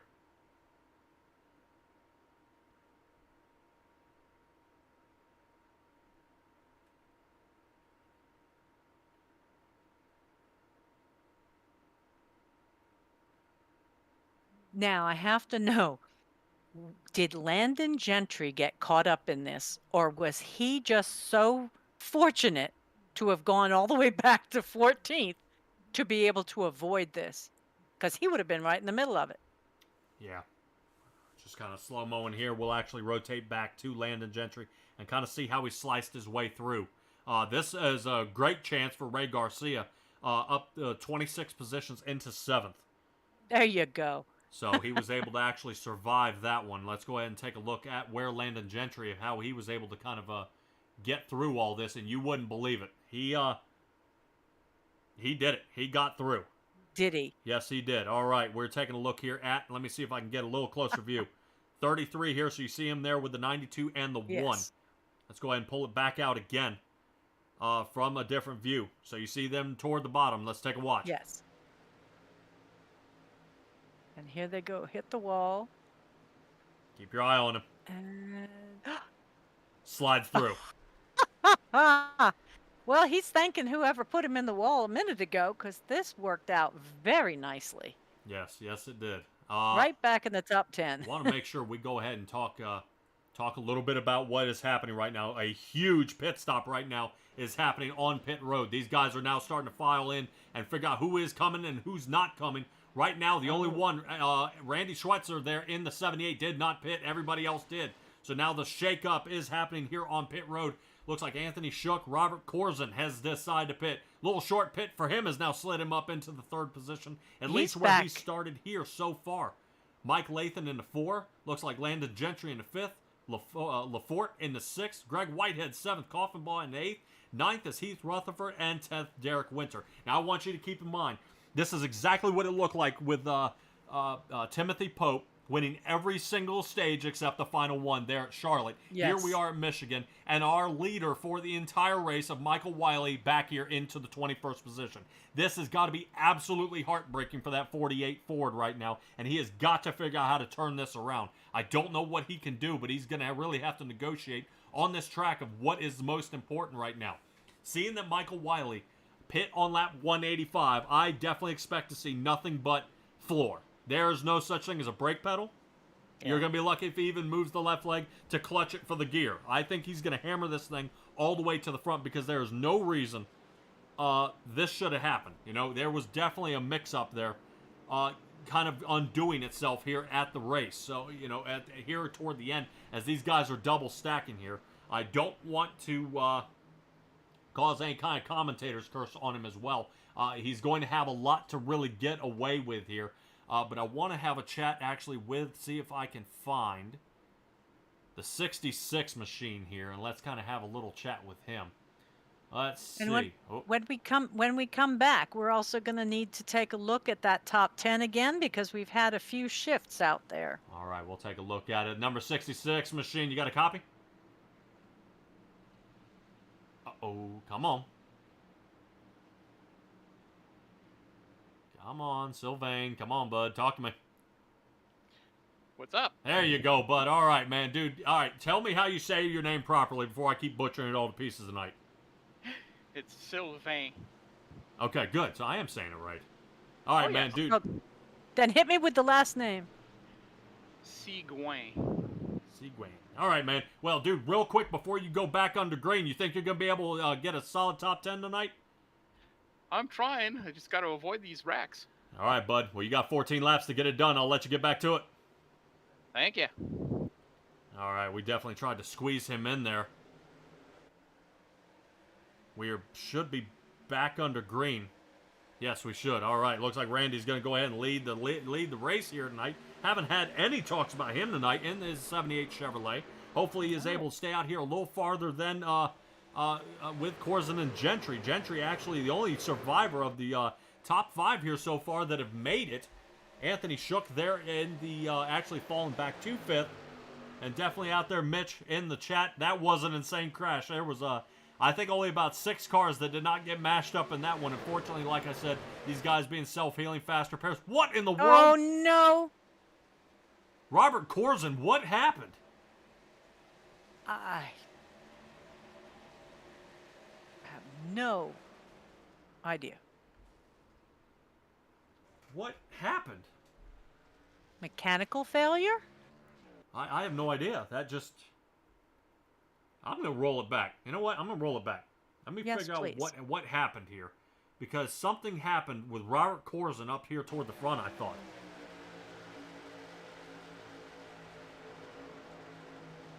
Was that just getting loose? And him trying to come I down? guess. That was absolutely... Odd. Yes, that was... Right there. Yeah, it looked like the Yes. back end just stepped out from behind him. Yes. Doesn't look like it collected too many cars. Everybody else pretty much able to escape from that one man. Who just shot in the air? Oh, boy. I think that was Ken Couch again. Yep. Shot him into pit Oh. road at over 150 miles an hour. So, Please, which you somebody wouldn't tell me you're believe going who to is clear in the that lead. black flag. That puts Landon Gentry in the lead right now. Surviving after all odds right now. And his biggest adversary of Michael Wiley out there has, and is still having a fight. Mike, now give it to Michael Wiley. Remember what I said? He's in 11th. He's in 11th. So right now he's still peaking, but he's got 10 laps. 10 laps and 11 cars to, 10 more cars to pass to get into the lead here. But right now, Landon Gentry and Mike Lathan toward the front. And especially when Michael Wiley is watching John Gallagher here placing his fastest lap time of a 38.93 of his of the race here tonight for him. That 123 is placing some fast times. So Wiley's going to still, like I said, have to negotiate around a lot of drivers here and a lot more aggressive with these tires. But here he comes, Michael Wiley, now into 9th. As long as everything can stay clean, we got some bumping up toward the front, especially in that Yes. Heath Rutherford area. Michael Wiley is trying to see if he can negotiate down toward the bottom. Ray Garcia fighting his way on the outside to see if he can hold tight on that 7th position as he dials in behind Anthony Shook of the 51. Anthony Shook in the 51. Yeah, watch out for Heath Hold Rutherford. it, He's Rutherford. getting super loose here, as he's got to be super careful. As we see, it looks like, I believe Michael Wiley's getting ready to send this thing to a 3-wide condition. Ray Garcia on the outside. Let's see if the two of these guys, 51. Nope, there it goes. Nope. Watch out, Ray. Ray got caught. Oh, yep. And away they go. Ray Garcia back to 14th and going. And Michael Wiley into the top 5. I don't know how they connected, but we have 8 to go. So that puts Landon Gentry, Mike Lathan here up for 1 and 2. Jace LaForte third. Heath Rutherford, who's been watching the back bumper of Michael Wiley all night, kind of getting to see him now, unfortunately, in the rear view. So far, so good. Michael Wiley fighting his way back to the front. It's working. Whatever he's doing, he needs to keep doing it. As he gets a huge run here, and now he's going to fire underneath the 98 of Heath Rutherford. Heath Rutherford starting to panic breathing here as he sees him filing toward the inside. Another connection. 98. Oh, boy. And we have 7 to go. Yep. Here we go. Oh. Contact. Heath Rutherford coming down into the 48. I guess trying to slow him down just a little bit from the absolute clinic Michael Wiley's been putting on all night. So we'll keep an eye on that 98. I'm sure these guys will have words if somebody gets spun out here. But hopefully Michael Wiley is able to kind of conserve these tires as he meets back up with the back bumper of Landon Gentry in the 33, who's holding the inside line as Mike Lathan is starting to pull away. Just on the outside of Heath Rutherford still, we're looking at Mike Wiley, seeing if he can get anything done. Little left alone there toward the outside. If he snugs toward the top, he might be able to get a little more on the edge. But the 123 of John Gallagher was considering, and it looks like he might have that room. There he goes. Michael Wiley sliding up in front of Jace LaForte, pushing him now back into 4th. Jace LaForte, once again, about up 23 positions from where he started, is still in a good shape. Here for this race, he's still going to be taking something home. But right now, Michael Wiley into the 3rd position, overcoming all odds except 2. Right now is Mike Lathan and Landon Gentry, which these two guys, I guarantee you right now, have talked over top of the radio and are saying, we have got to push. Michael Wiley's coming. Yes. So right now, these yes. two are trying to put as much distance as they can on the rest of the field. Mike Wiley only 0.3 of a second off the back bumper of Lathan. So he's got a lot of room to work here, so can he get it done? These two, once they separate and do it, he is going to end up surviving. Mike Lathan starting to see him reel him in, and now he's got the aerodynamic bubble. Michael Wiley now behind Landon Gentry. Gentry starting to really start staring out that rearview mirror. He's got to be careful.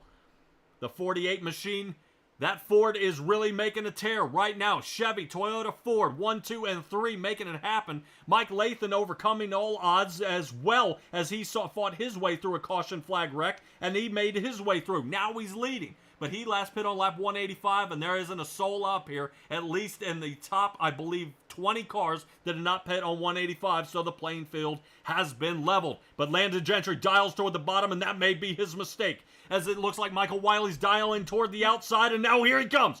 Michael Wiley down toward the bottom, and I've seen a lot of this out of him. 48 machine Ford getting ready to take the lead back away from Mike Lathan. Does Mike Lathan have anything for him? As Michael Wiley dials up in front of him, cuts off the 8. Looks like Mike Lathan is going to try to see if he can cross him up. No dice, as he is left without any draft help, but Jace LaForte is going to try. See if he can hold that outside, but no speed out of the 8. We're seeing him switch back and forth as Mike Wiley sees 3 to go. Heart has got to be pounding. His palms are getting sweaty. I don't know about you guys, but this is a hell of a race here from Mike Wiley, filing his way back up into the lead and now putting distance. Landon Gentry into the second shot here, and Landon Gentry trying to figure out what to do as he is still battling here with Mike Lathan. Wow, this is really something here, Stella. I'm interested to see how this all boils down. I don't think we're going to have a caution because these guys are trying their best to keep it green. Yes, keep it green. This is fantastic. Absolutely fantastic is the driving right now by Michael Wiley. He's holding it up front right now in that 48 Ford, but Landon Gentry, he's only got about 4 more turns to kind of figure out what he's going to do with him at this point. He's only off by 0.2 of a second, but we watch Michael Wiley fight back from an 8-second gap, so I know it's possible. But we are under caution. No. Oh. That means it'll be a shootout to the end. And Wiley deserved this. He worked all the way back up here, made it clean, and it was his race. Yeah, definitely for sure. We're seeing Barney up in the flag booth throw his arm out with that caution flag once again. Hopefully we'll kind of be able to kind of narrow down what happened here. If you guys hold on just a second. We're going to kind of file back here and see what happened. Boy, I thought it was going to be a green flag here to the end. But unfortunately it was not. And I think Derek Winter, I know you guys out there are kind of rooting for him. I think this one may have done him in, as I think Mike Lathan got into it as well. I'm kind of looking at my ticker here, double checking, being 100% sure of what we're seeing here from the top view. Let's rotate. Derek Winter here. Keep an eye on the 8 machine we see toward the top. I think that's kind of where this originates here. Let me speed it up here. Boom. Oh. These two collect. And Winter thought he was clear. And that is going to bring up the backpack here, and these guys are going to start mashing each other to pieces.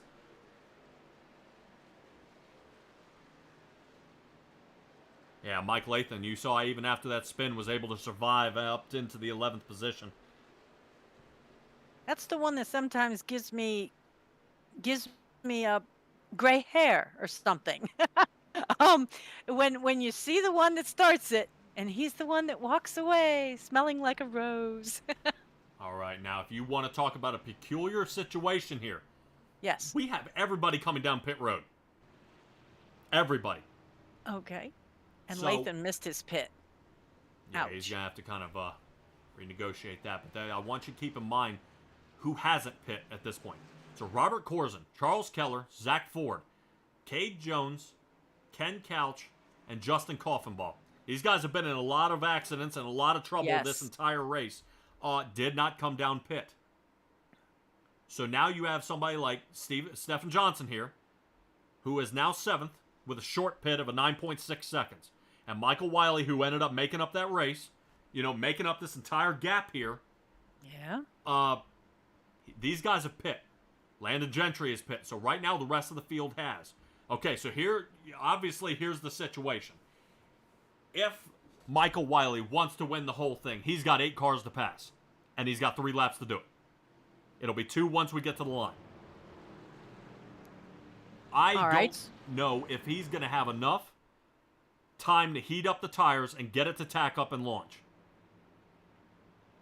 Because this may actually that's a be... lot of places to have just let go Ooh. for what might be a 2-tire change or a 1-tire change. Yeah, as I say that, looks like Robert Corzin, so now that's 1 more. So now Robert Corzin's kind of thinking the best, saying, you know what, you might have an idea. If we have another wreck, we're going to be at a green-white checkered and kind of mix this one up again. And going to have to try again.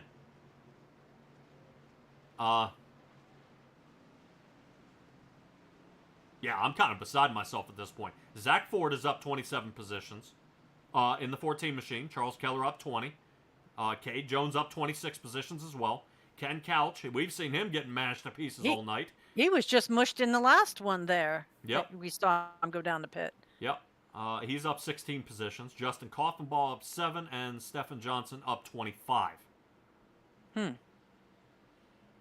Whoever's figuring out the hard charger tonight is going to have his hands full.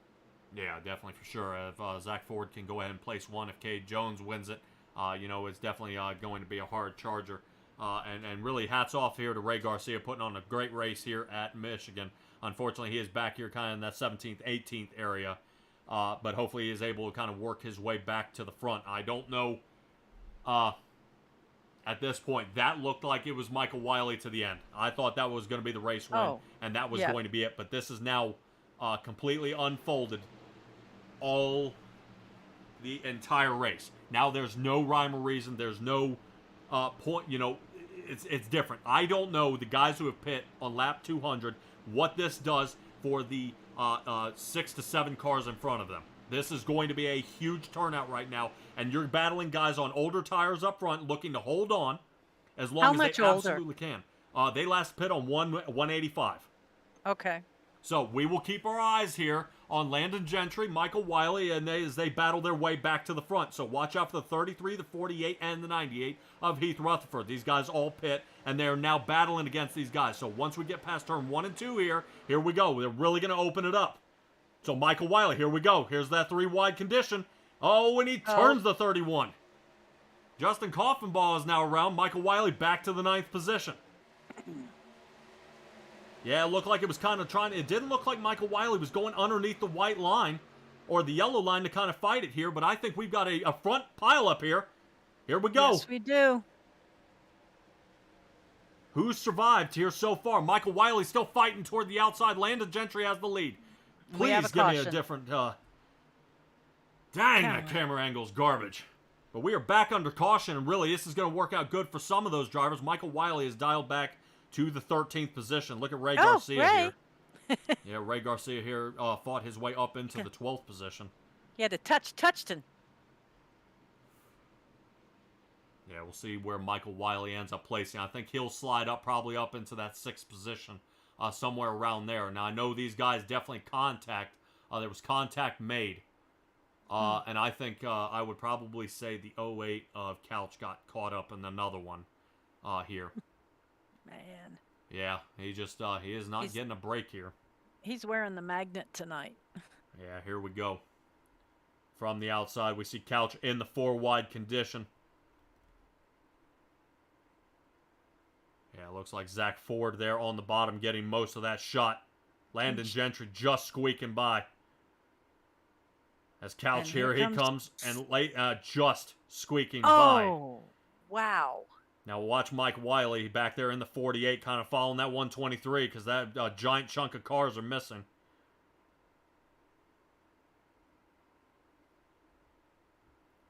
Yeah, and they're definitely still dicing it up here toward the front. Yeah, not too shabby. The couple of cars got caught up in that one. But we'll have to kind of see how they reorder these guys. Now Sylvain back here in the 19th position. Cade Jones and Lafort still 2 and 3. Yeah, some of those ones, Keller Jr., that was some of the previous ones that hadn't pit are still out there. Yeah, the only one who is not pit up in the top 10, Cade Jones, who's sitting in 3rd. Charles Keller sitting in 5th, and that's it. So we had 6 guys, and now we're down to 2. So Landon Gentry and Jace Lafort here, 1 and 2. Michael Wiley sitting in 6th. And now you've almost started the counter again. We had 3 to go. Like I said, 2 at the line. They had to cross the line for the white flag, and we would have continued. So now this gives Michael Wiley another shot here to file up toward the front. If I'm the 123 of John Gallagher, I would have the back end of that 4 in the air before a green flag comes out because Michael Wiley's coming. There's no doubt about that. As soon as these guys hit turn 1 and 2, expect him to start doing some sliding maneuvers to get his way up toward the front. I haven't seen really Michael Wiley quote dumping anybody at this point, but there have been some pretty close calls as we are back under green, and away we go. Landon Gentry gets a good start here as he gets pulled away. Jace Lafort in the 3rd. Stephen Johnson right now doing a great job. He's up 29 positions there in the 44 machine. Seeing if he can follow along. Yeah, definitely starting to run out of room for some of these drivers here so far. Looks like Michael Wiley might just be running out of a little luck here as he's trying his best to battle his way toward the front, but Michael Wiley down toward the bottom. Here he comes, and we're going to keep an eye here on Michael Wiley as he is definitely dialing his way around the turn and has now fought his way into 4th. Guys firing through the infield here. Yep. What? Whoa, But they- white flag's out. White flag is out. Michael Wiley here on the inside, following behind. Looks like Landon Gentry here. So this is it. Michael Wiley making contact with Jace Lafort there, and now Wiley on the outside. Back half of the field is gone. So now we're Gone. going to stay here so far with Michael Wiley, with the 44 helping him out here. Stephen Johnson up 29 positions, helping Michael Wiley into the lead. And Michael Wiley's now making separation. And away he goes. Not going to help Landon Gentry, and he's going to hold toward the top. Does he have enough? 30 thousandths of a second in front of him, and he's going to beat him by a truck. Michael Wiley brings home the Haunted 400. Cup right here as he goes ahead, and now he will now be defending champ. Landon Gentry ends up second, and he said he was going to wreck him, and there it was. Was not expecting that. Landon Gentry second. Stephen Johnson 28 positions up. Hard charger for tonight. Fantastic job by that gentleman right there. John Gallagher into fourth. Cade Jones in fifth. Derek Winter. Hey, out there. Mitch, you said he had a nice spot. He ended up sixth. He fought all the way back from that wreck, back into Very sixth. good. Derek Winter. It looks like Rin Coyne ended up seventh. Sylvain into eighth. Ray Garcia top 10. And Justin Coffenbaugh, who we saw got in another tangle up in the 31, ended up into the 10th position after that Where mashup did we Ray saw at the come end. from? Yeah, Ray came from the back, baby. He fought his way all the way to the front. But I let's never go even ahead. saw him coming in that black car. He must have been all stealth mode. Yeah, that was definitely a mashup here coming out of turn 2. Let's take a look here from the top. I want to take another look what happened here. Definitely a heck of a shot. Let's get it going. Oof. Yeah, it looks like Jace got caught up in it. Whoop. There we go. Boink. I'm going to roll it back there one more time and see if I can find what happened to Jace. Jace ended up getting caught in that one and was kind of more toward the action as these guys were mixing it up.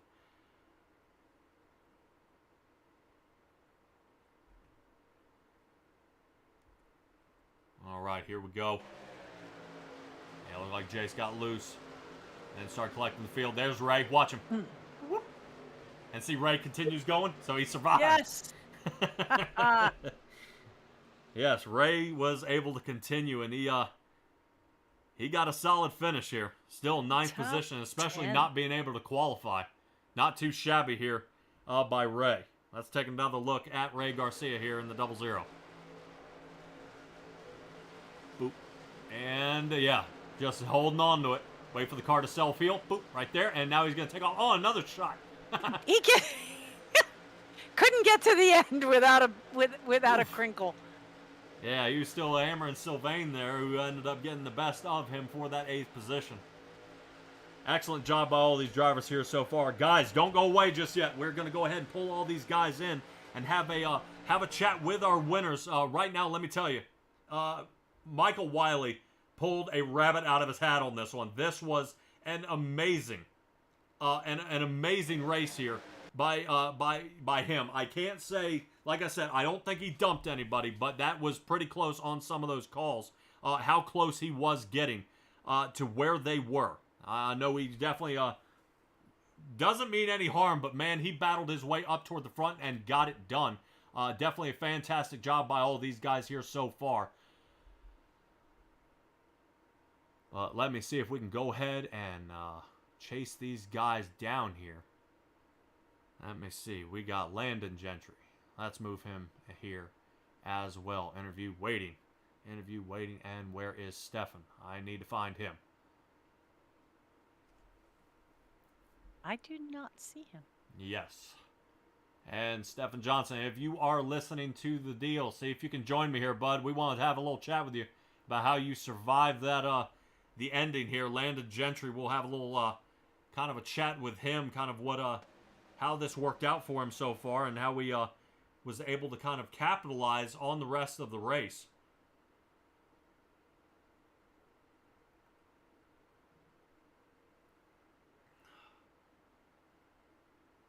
Got me all worked up. Got me all worked up. But we're going to have a little chat. There we go. Interesting. yes. And I believe there he is for the 3rd place. Let me see if I can square him away here. All right. There we go. Got Nick or Stefan, you got it, bud? No, he's muted, dear. Yep, I know. We're kind of. I'll wait to see if we can fight through it here in just a second. See if you can unmute yourself, bud.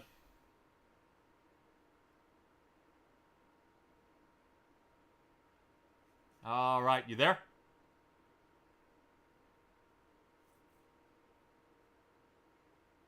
Come on, Nick. Talk to me here, bud. Yeah, showing him as there. I am not muted. I don't know if he's having a little bit of trouble with his mic at this point. We're going to see if Nick can get that worked out here pretty quick. We'll see if Nick can get it squared away. But in the meantime, we're actually going to reel in Landon Gentry here, our second place finisher, as we wait on Nick. Landon, dude, the end of that race, that was pretty wild, bud. Yeah, I had that. I just saw him come in my mirror out of nowhere. I thought he was like in the back because I saw him get wrecked like with 2 to go or something like that. I just don't know how he got back up there so fast. Yeah, definitely sliced his way through and kind of a late lap mix-up, but he was able to squeak his way through. I know a couple of people made connections with him and kind of they ended up getting turned around. But, man, still, once again, you were able to survive. Good pit stop time, and you were able to squeak your way out. You know, kind of what was the key to success? Staying out front.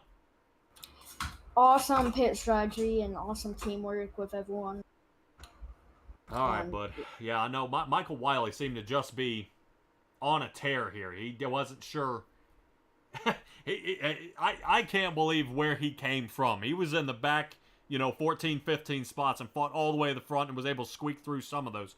But you as well. We even went through one of your, kind of one of your wreck avoidances where you were down toward the bottom, and you got to admit, even on the second to last green-white checker there, you realize they missed you by, not even 3 feet off your back bumper, not once but twice. Yeah, I was looking in my mirror. I was getting ready to punch someone. It was. I thought I was in it. All right, man. Well, definitely going to have to send those virtual fists straight to the face, I'm sure. But the 33 Toyota goes ahead and secures a second-place finish tonight, man. Fantastic job. Not sure where you guys are racing next time, but we'll have to see what you got for us next month. But go ahead and give me your shout-outs here, bud.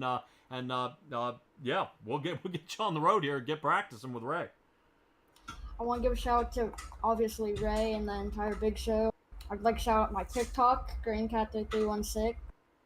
And yeah. All right, Landon, fantastic job tonight, bud. Unfortunately, weren't able to be the 3-time champ. I think you got at least 2 more shots to get it the 3rd win this year, man. But keep your head up and keep charging forward. All right. All right, thank you, bud. All right, there is Landon Gentry there. Unable to get that 3rd win there, and hopefully we'll see if Nick Johnson has got that thing squared away. I know he's kind of having a little bit of trouble here, but hopefully he's able to kind of nail it down.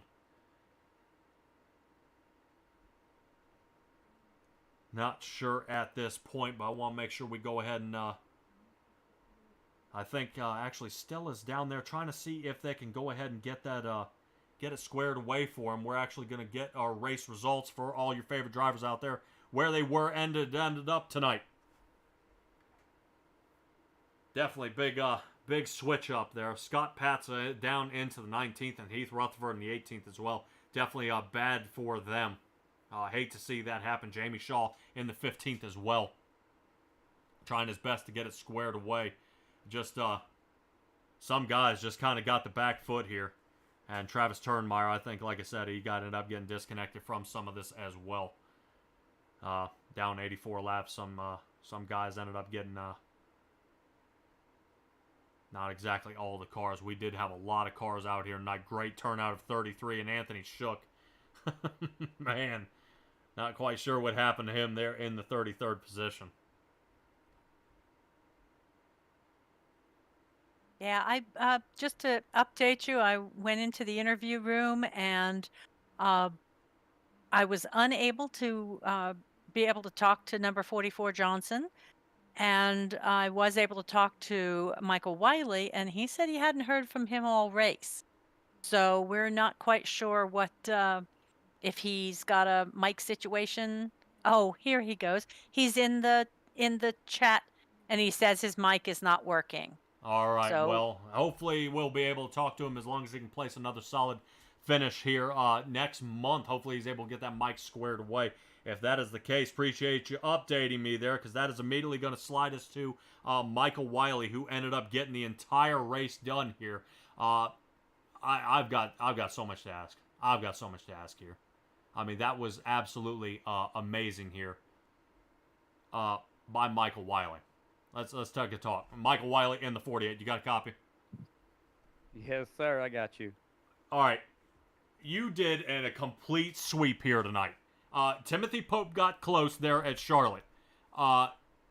Winning four stages and then just wasn't able to pull it out at the end. You won all 4 stages and won the win here at the end. Impressive racing, but how did you get to the front? And I've been telling people you weren't dumping people there on that back stretch because it was looking pretty close there, bud. Well, I'll tell you what. I know I used some people up to get through that. I hate it. But, man, I got done dirty up on the front stretch, and that kind of ruined my race right there. Trust me, I was upset on the radio. I was extremely upset because I knew he wasn't clear. But, honestly, I had to do what I had to do to get back to the front of the pack. Like I said, I know I used a couple people up. 31 was trying to block going down the back stretch, and I quit turning to the left and just went straight. From my view, he kept coming over. Maybe I spun him. I don't know. But anyways, I hope that was a good show for you guys because let me tell you, I drove my butt off. Yeah, It was fantastic. Yeah, that was awesome, dude. You came all the way from the back, to the front, and even, I believe it was Heath Rutherford. I think you guys kind of doored each other a few times there. He was not too happy about wanting to let you by for sure, but you were able to fire your way all the way around the track. I mean, that was impressive. When you got kind of toward the end here, did you find Landon Gentry to really be one of your strongest adversaries trying to win this race here? Oh, yeah. I'll tell you, when it got to the last caution, me and Landon was on 4 tires, and he was able to get to the lead, and I was stuck back in 7th with that last green-white checkered, and I didn't think I had a chance to catch him, but it all worked out, and I was able to get back to him. We had to drag race out down the front stretch. Yeah, that was definitely tough. We're kind of taking kind of a slow-mo here of you kind of making, I think, connection with Jace. It was who I believe that was. Jace Lafort in the 9, kind of coming out of turn 2 there. That was definitely an ugly one. I think you were trying to squeak through, but Jace was kind of squeeze you down, not let you through, man. But really a fantastic job tonight. Unknown on the donation amounts, bud, but I think you're going to win a good bit of coin here tonight. Yeah, I've done talked to Jace. He's not real happy with me, but like I told him, that was my race to lose, and I was just going to do whatever I had to get back to the front. I didn't intentionally wreck anybody, but I drove it in those corners as hard as it would go, and I know I slid up and got into Anthony Shook and Jace, and I hate it. Like I said, I apologize live so everybody can hear, but man, that was going to be a heartbreaker if I lost that race. I couldn't do it. Yeah, definitely for sure. And it was a tough one, bud. And kind of looking here in slow-mo of the above, it looked like Jace may have come down into you. You slid up to an available spot, but I think you noticed you were trying to really close the gap here on Landon. And it just the two of you guys connected. That was definitely a hard race, man. Definitely hard charging. And I'm impressed at how well you guys get away. And how you actually pulled away with this one. I mean, just passing car after car after car, and that just really being able to floss through where everybody says you're the man to beat has got to be a great feeling. You, as an admin, do we have any idea what kind of track we got coming up next? No, we usually don't figure that out till a week or 2 into the month. I hope it's Michigan, though. That'd be awesome, wouldn't it? I think for some of these other drivers, they'd probably say different. As long as you start from the back and you get a handicap at the end of every stage, you start from the back. I think that might be a fair assessment for some of these other guys, man. But Michael Wiley, great job here tonight, bud. That was amazing. That was absolutely amazing. Thank you, guys. I'm glad I could put on a good show. I'll tell you, one of the secrets, keys of my success. Ooh. I wasn't going to say this live in an interview, but the first 10 laps of a run, people they send it in there wide open, and it just kills the tires. That's why if you guys watch me at the end of a run, that's when I would start passing everybody. You've got to save those tires on this track if you want any chance at passing anybody. Because everybody's equal on new tires. It's old tires where you get the real advantage. Right. Yeah. I know when I race, I try to stay kind of in that upper 3/4 of the turn, especially, you start getting in those 160, 200 lap races. It takes a while. You know what I mean? You got to wait for the tires to heat up. And then really in the last 15, 18 laps before you have to pit, you realize you're passing half the field just because you have saved your tires. And it just seemed to work out for you absolutely perfectly at this point. Fortunately, Stephen Johnson was able to help you as well with a little bit of draft following behind you, getting you fired up toward the front. But fantastic job here tonight, bud. I can't wait to see what you got for us next month. And what track you guys decide to go with. I know we did Talladega last month, and we're at Michigan this month. So, yeah, maybe an auto club or something, or a Daytona. I don't know. We were going to do ISS this month, but Ray decided to change it last minute because we couldn't get enough really participation, and people were wanting a driver's track. So this is what we went with. So I'm pretty sure whatever track we go to, Ray is really big on wanting a track where you can pass and not just play follow the leaders. So it'll be a good track, I'm sure. Yeah, definitely for sure. I mean, yeah, but like ISS, man, it has its opportunities. I think sometimes it kind of tumbles up with some people, and unsure if just the amount of speed. And I was wondering if that's what's going on there. Stella, can you hop down into the interview room and see if Nick Johnson's ready? Actually, I've been on with chat with him, and he said that he was having mic problems, but he says he has audio now, and I asked him to come back into the interview. Oh, man. All right. Well, I'm not going to end the night with you, Michael Wiley, but go ahead and give me your shout-outs, bud. I'm going to chase down our third-place finisher. All right, real quick, I want to just say a big thanks to Ray Garcia. He does a lot to put these shows on, and I know he had a tough day with the computer issues and all that, but thank you, Ray. You do a damn good job putting these shows on. All right, Michael Wiley, fantastic job. And you also do a great job as well, seeing I kind of see some of the donations you've made to make this thing happen, bud. But fantastic job. I think you're going to be taking more than you put in at this point. So it seems a good turnout. But Michael Wiley in the 48, great job tonight, bud. Thank you, guys. All right, and there is your winner of the Haunted 400 at the Michigan Speedway. But we're going to slide already back to our third place finisher. I think he may have it squared away here. Let's see if we can kind of square him off here. Make sure he is who he says he is, and he's got it fixed. Let's try one more time. Let's see. Audio fixed. Check. 1, 2. What we got? He's got it. All right, bud. Man, you are working. Third place finish here tonight. Glad you were able to get it squared away. Per my ticker here, bud, you are the hard charger of the night and place the top 3. So I know that'll come with a decent bit of coin here, bud. How's the race go for you? Well, I thought the race was pretty good. It was definitely pretty difficult. I got knocked back a few times. Ended up getting got put in the pit lane there, but it was a good race, man. I had a good time. A little chaotic, but we made it work. Oh, yeah, definitely. And that is kind of how the big show is, man. Sometimes it'll end up chaotic. Guys will get mashed up. Things will happen. But you were able to, but that is also a good thing. Self-healing cars, you guys able to fight back. And really what you're battling here is tires and fuel and other drivers. You know what I mean? It kind of gets rid of the, somebody turned me. There's still another chance, especially with these stage breaks. And I'm assuming that kind of worked out for you here tonight. Yeah, it definitely did. Like I said, I got involved in a couple of wrecks. I got spun a couple times there, and I was just trying to hold out for every break we had.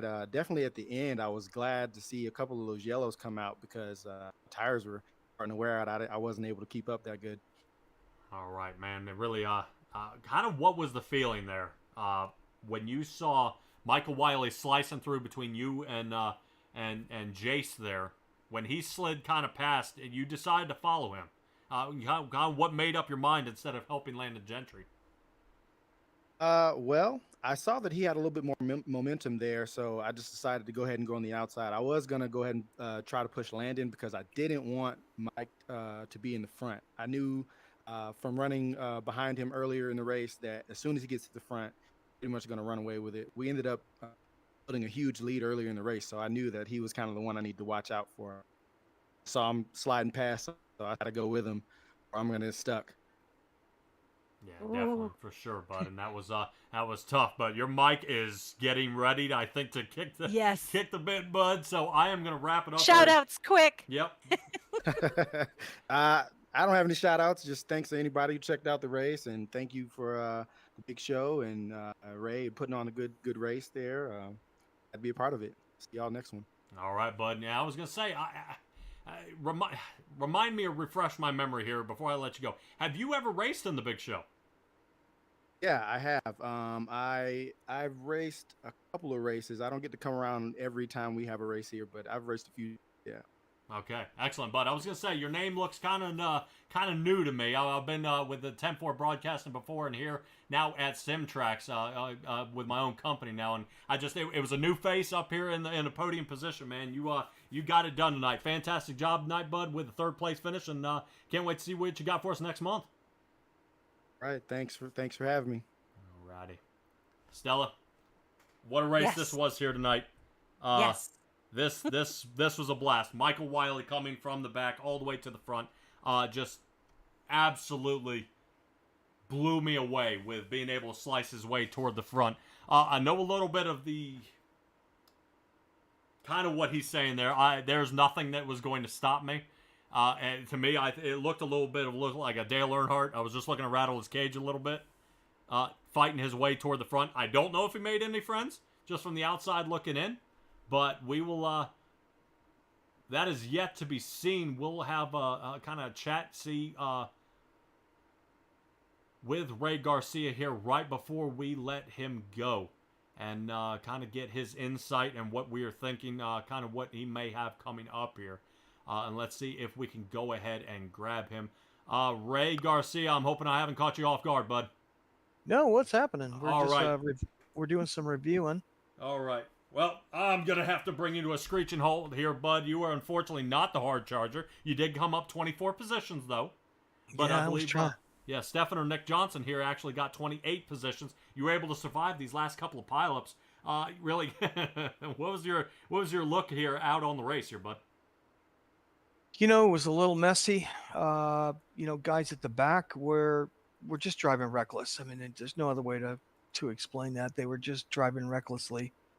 And, we kept warning them on the radio to just clean it up in the back, but, they just kept touching each other and turning each other. And, that led to a lot of chaos. I know Ken Couch and Zane Touchton there, man. They just couldn't seem to catch a break. No matter where they were, they kept getting hammered all to pieces. And I think in some of them you were, it's just wrong place, wrong time, and just had a magnet on you. Yeah, Ken Couch kept fighting his way back up. He was running clean. He'd get all the way back where I was at the back, and he would work his way back up into the top 5.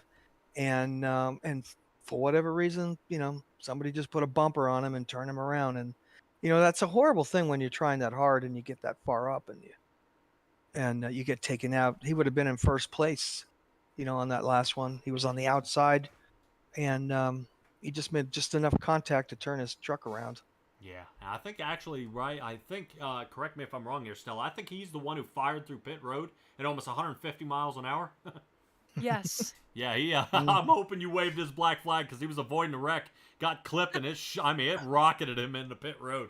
So he just kept on going on the way to the outside. But, Ray, what a fantastic race here for the Haunted 400, bud. What are we looking at up new for the Big Show here? Coming into next month, we haven't made a decision, but looks like we're going to go back to Daytona. Okay, I wasn't sure. I was going to say, did I call it? I said, well, I'm smelling the Daytona on this one because I think that has been long overdue. Would that, I believe, if I'm looking right, end up on the 27th of November? Let me check the calendar here. Right now, we're looking at all the wrecks on replay. Oh, that would no. be on, the 27th. Alrighty, bud. Well, we will definitely keep all our viewers informed, and you on your side as well, to make sure we get as many people out here kind of qualifying, trying their best to see if they can come out here and see if they can put their moves on the Big Show, and all your admins out here, because these guys really put on a heck of a work, and Michael Wiley, 100%, I mean, absolutely showcased a lot of his moves here tonight. Michael, in the last 10 laps, you got to do what you got to do in the 10 laps. You got to get to the front. We're reviewing some of the contact, we're looking at lap 191, I believe, right now. And Mike made small contact with the 51.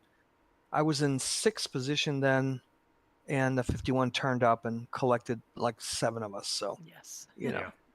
Yeah, I know. mean, it just, you know, it looked it like Michael happens. Wiley stuck the truck where people didn't think he was going to get it there. You know, Yeah, I think that's how Lafort got turned around, and I thought the 51 when Wiley went down to the bottom, and it looked like he was trying to block him from passing under the yellow line, which I get, but I think it kept going past the yellow line. You guys will review and get that squared away, but that was a heck of a final 10 laps there. I was going to say, Ray, man, you are kind of the leader of this whole deal. You make it happen each and every month. Go ahead and give me your shout-outs, bud, and let's wrap this one up. You know, I'd like to thank all the drivers who donated to the prize pool, and then I'd like to, thank all the drivers who participated and stayed patient throughout this race, even as messy as it was. It takes a lot to bite your feelings and get back on track. And then I just want to shout out to my youngest drivers, along with Michael Wiley, who Jace Lafort, who was running in fourth, and then at one point in second, Landon Gentry, who was second. Heath Rutherford was up there in fifth. We almost had to clean sweep a top five before that last set of accidents. So, they did what they were supposed to do. They followed their pit strategies. We put them in a position to win, and not all of them made it out of the smoke. But we're happy for Michael. Michael fought his way back from 23rd after getting wrecked. Some guys gambled on bad tires. Some of our drivers who were in the lead there on these restarts did not take tires. We were on the radio. We knew it was going to happen, and, it happened. But that's racing. Everybody takes their gambles, and some win, some lose. Yep. Anthony Shook, Ken Couch, I believe it was Zach Ford, and Cade Jones, just to name four of them there that did not pit there right there toward the end. But that was a wild run there. And appreciate it, Ray, for having Simtrax Broadcasting here at the Big Show, man. You guys hosting this thing once a month. It is definitely a wild ride, especially for us and for you as well. Fantastic job tonight, bud, and I can't wait to see what you got coming up on the 27th. All right, well, we welcome you back next month. Look forward to seeing Stella and everybody. Oh, yeah. And thank you for broadcasting for us. All righty, Ray. Appreciate it, bud. Enjoyed.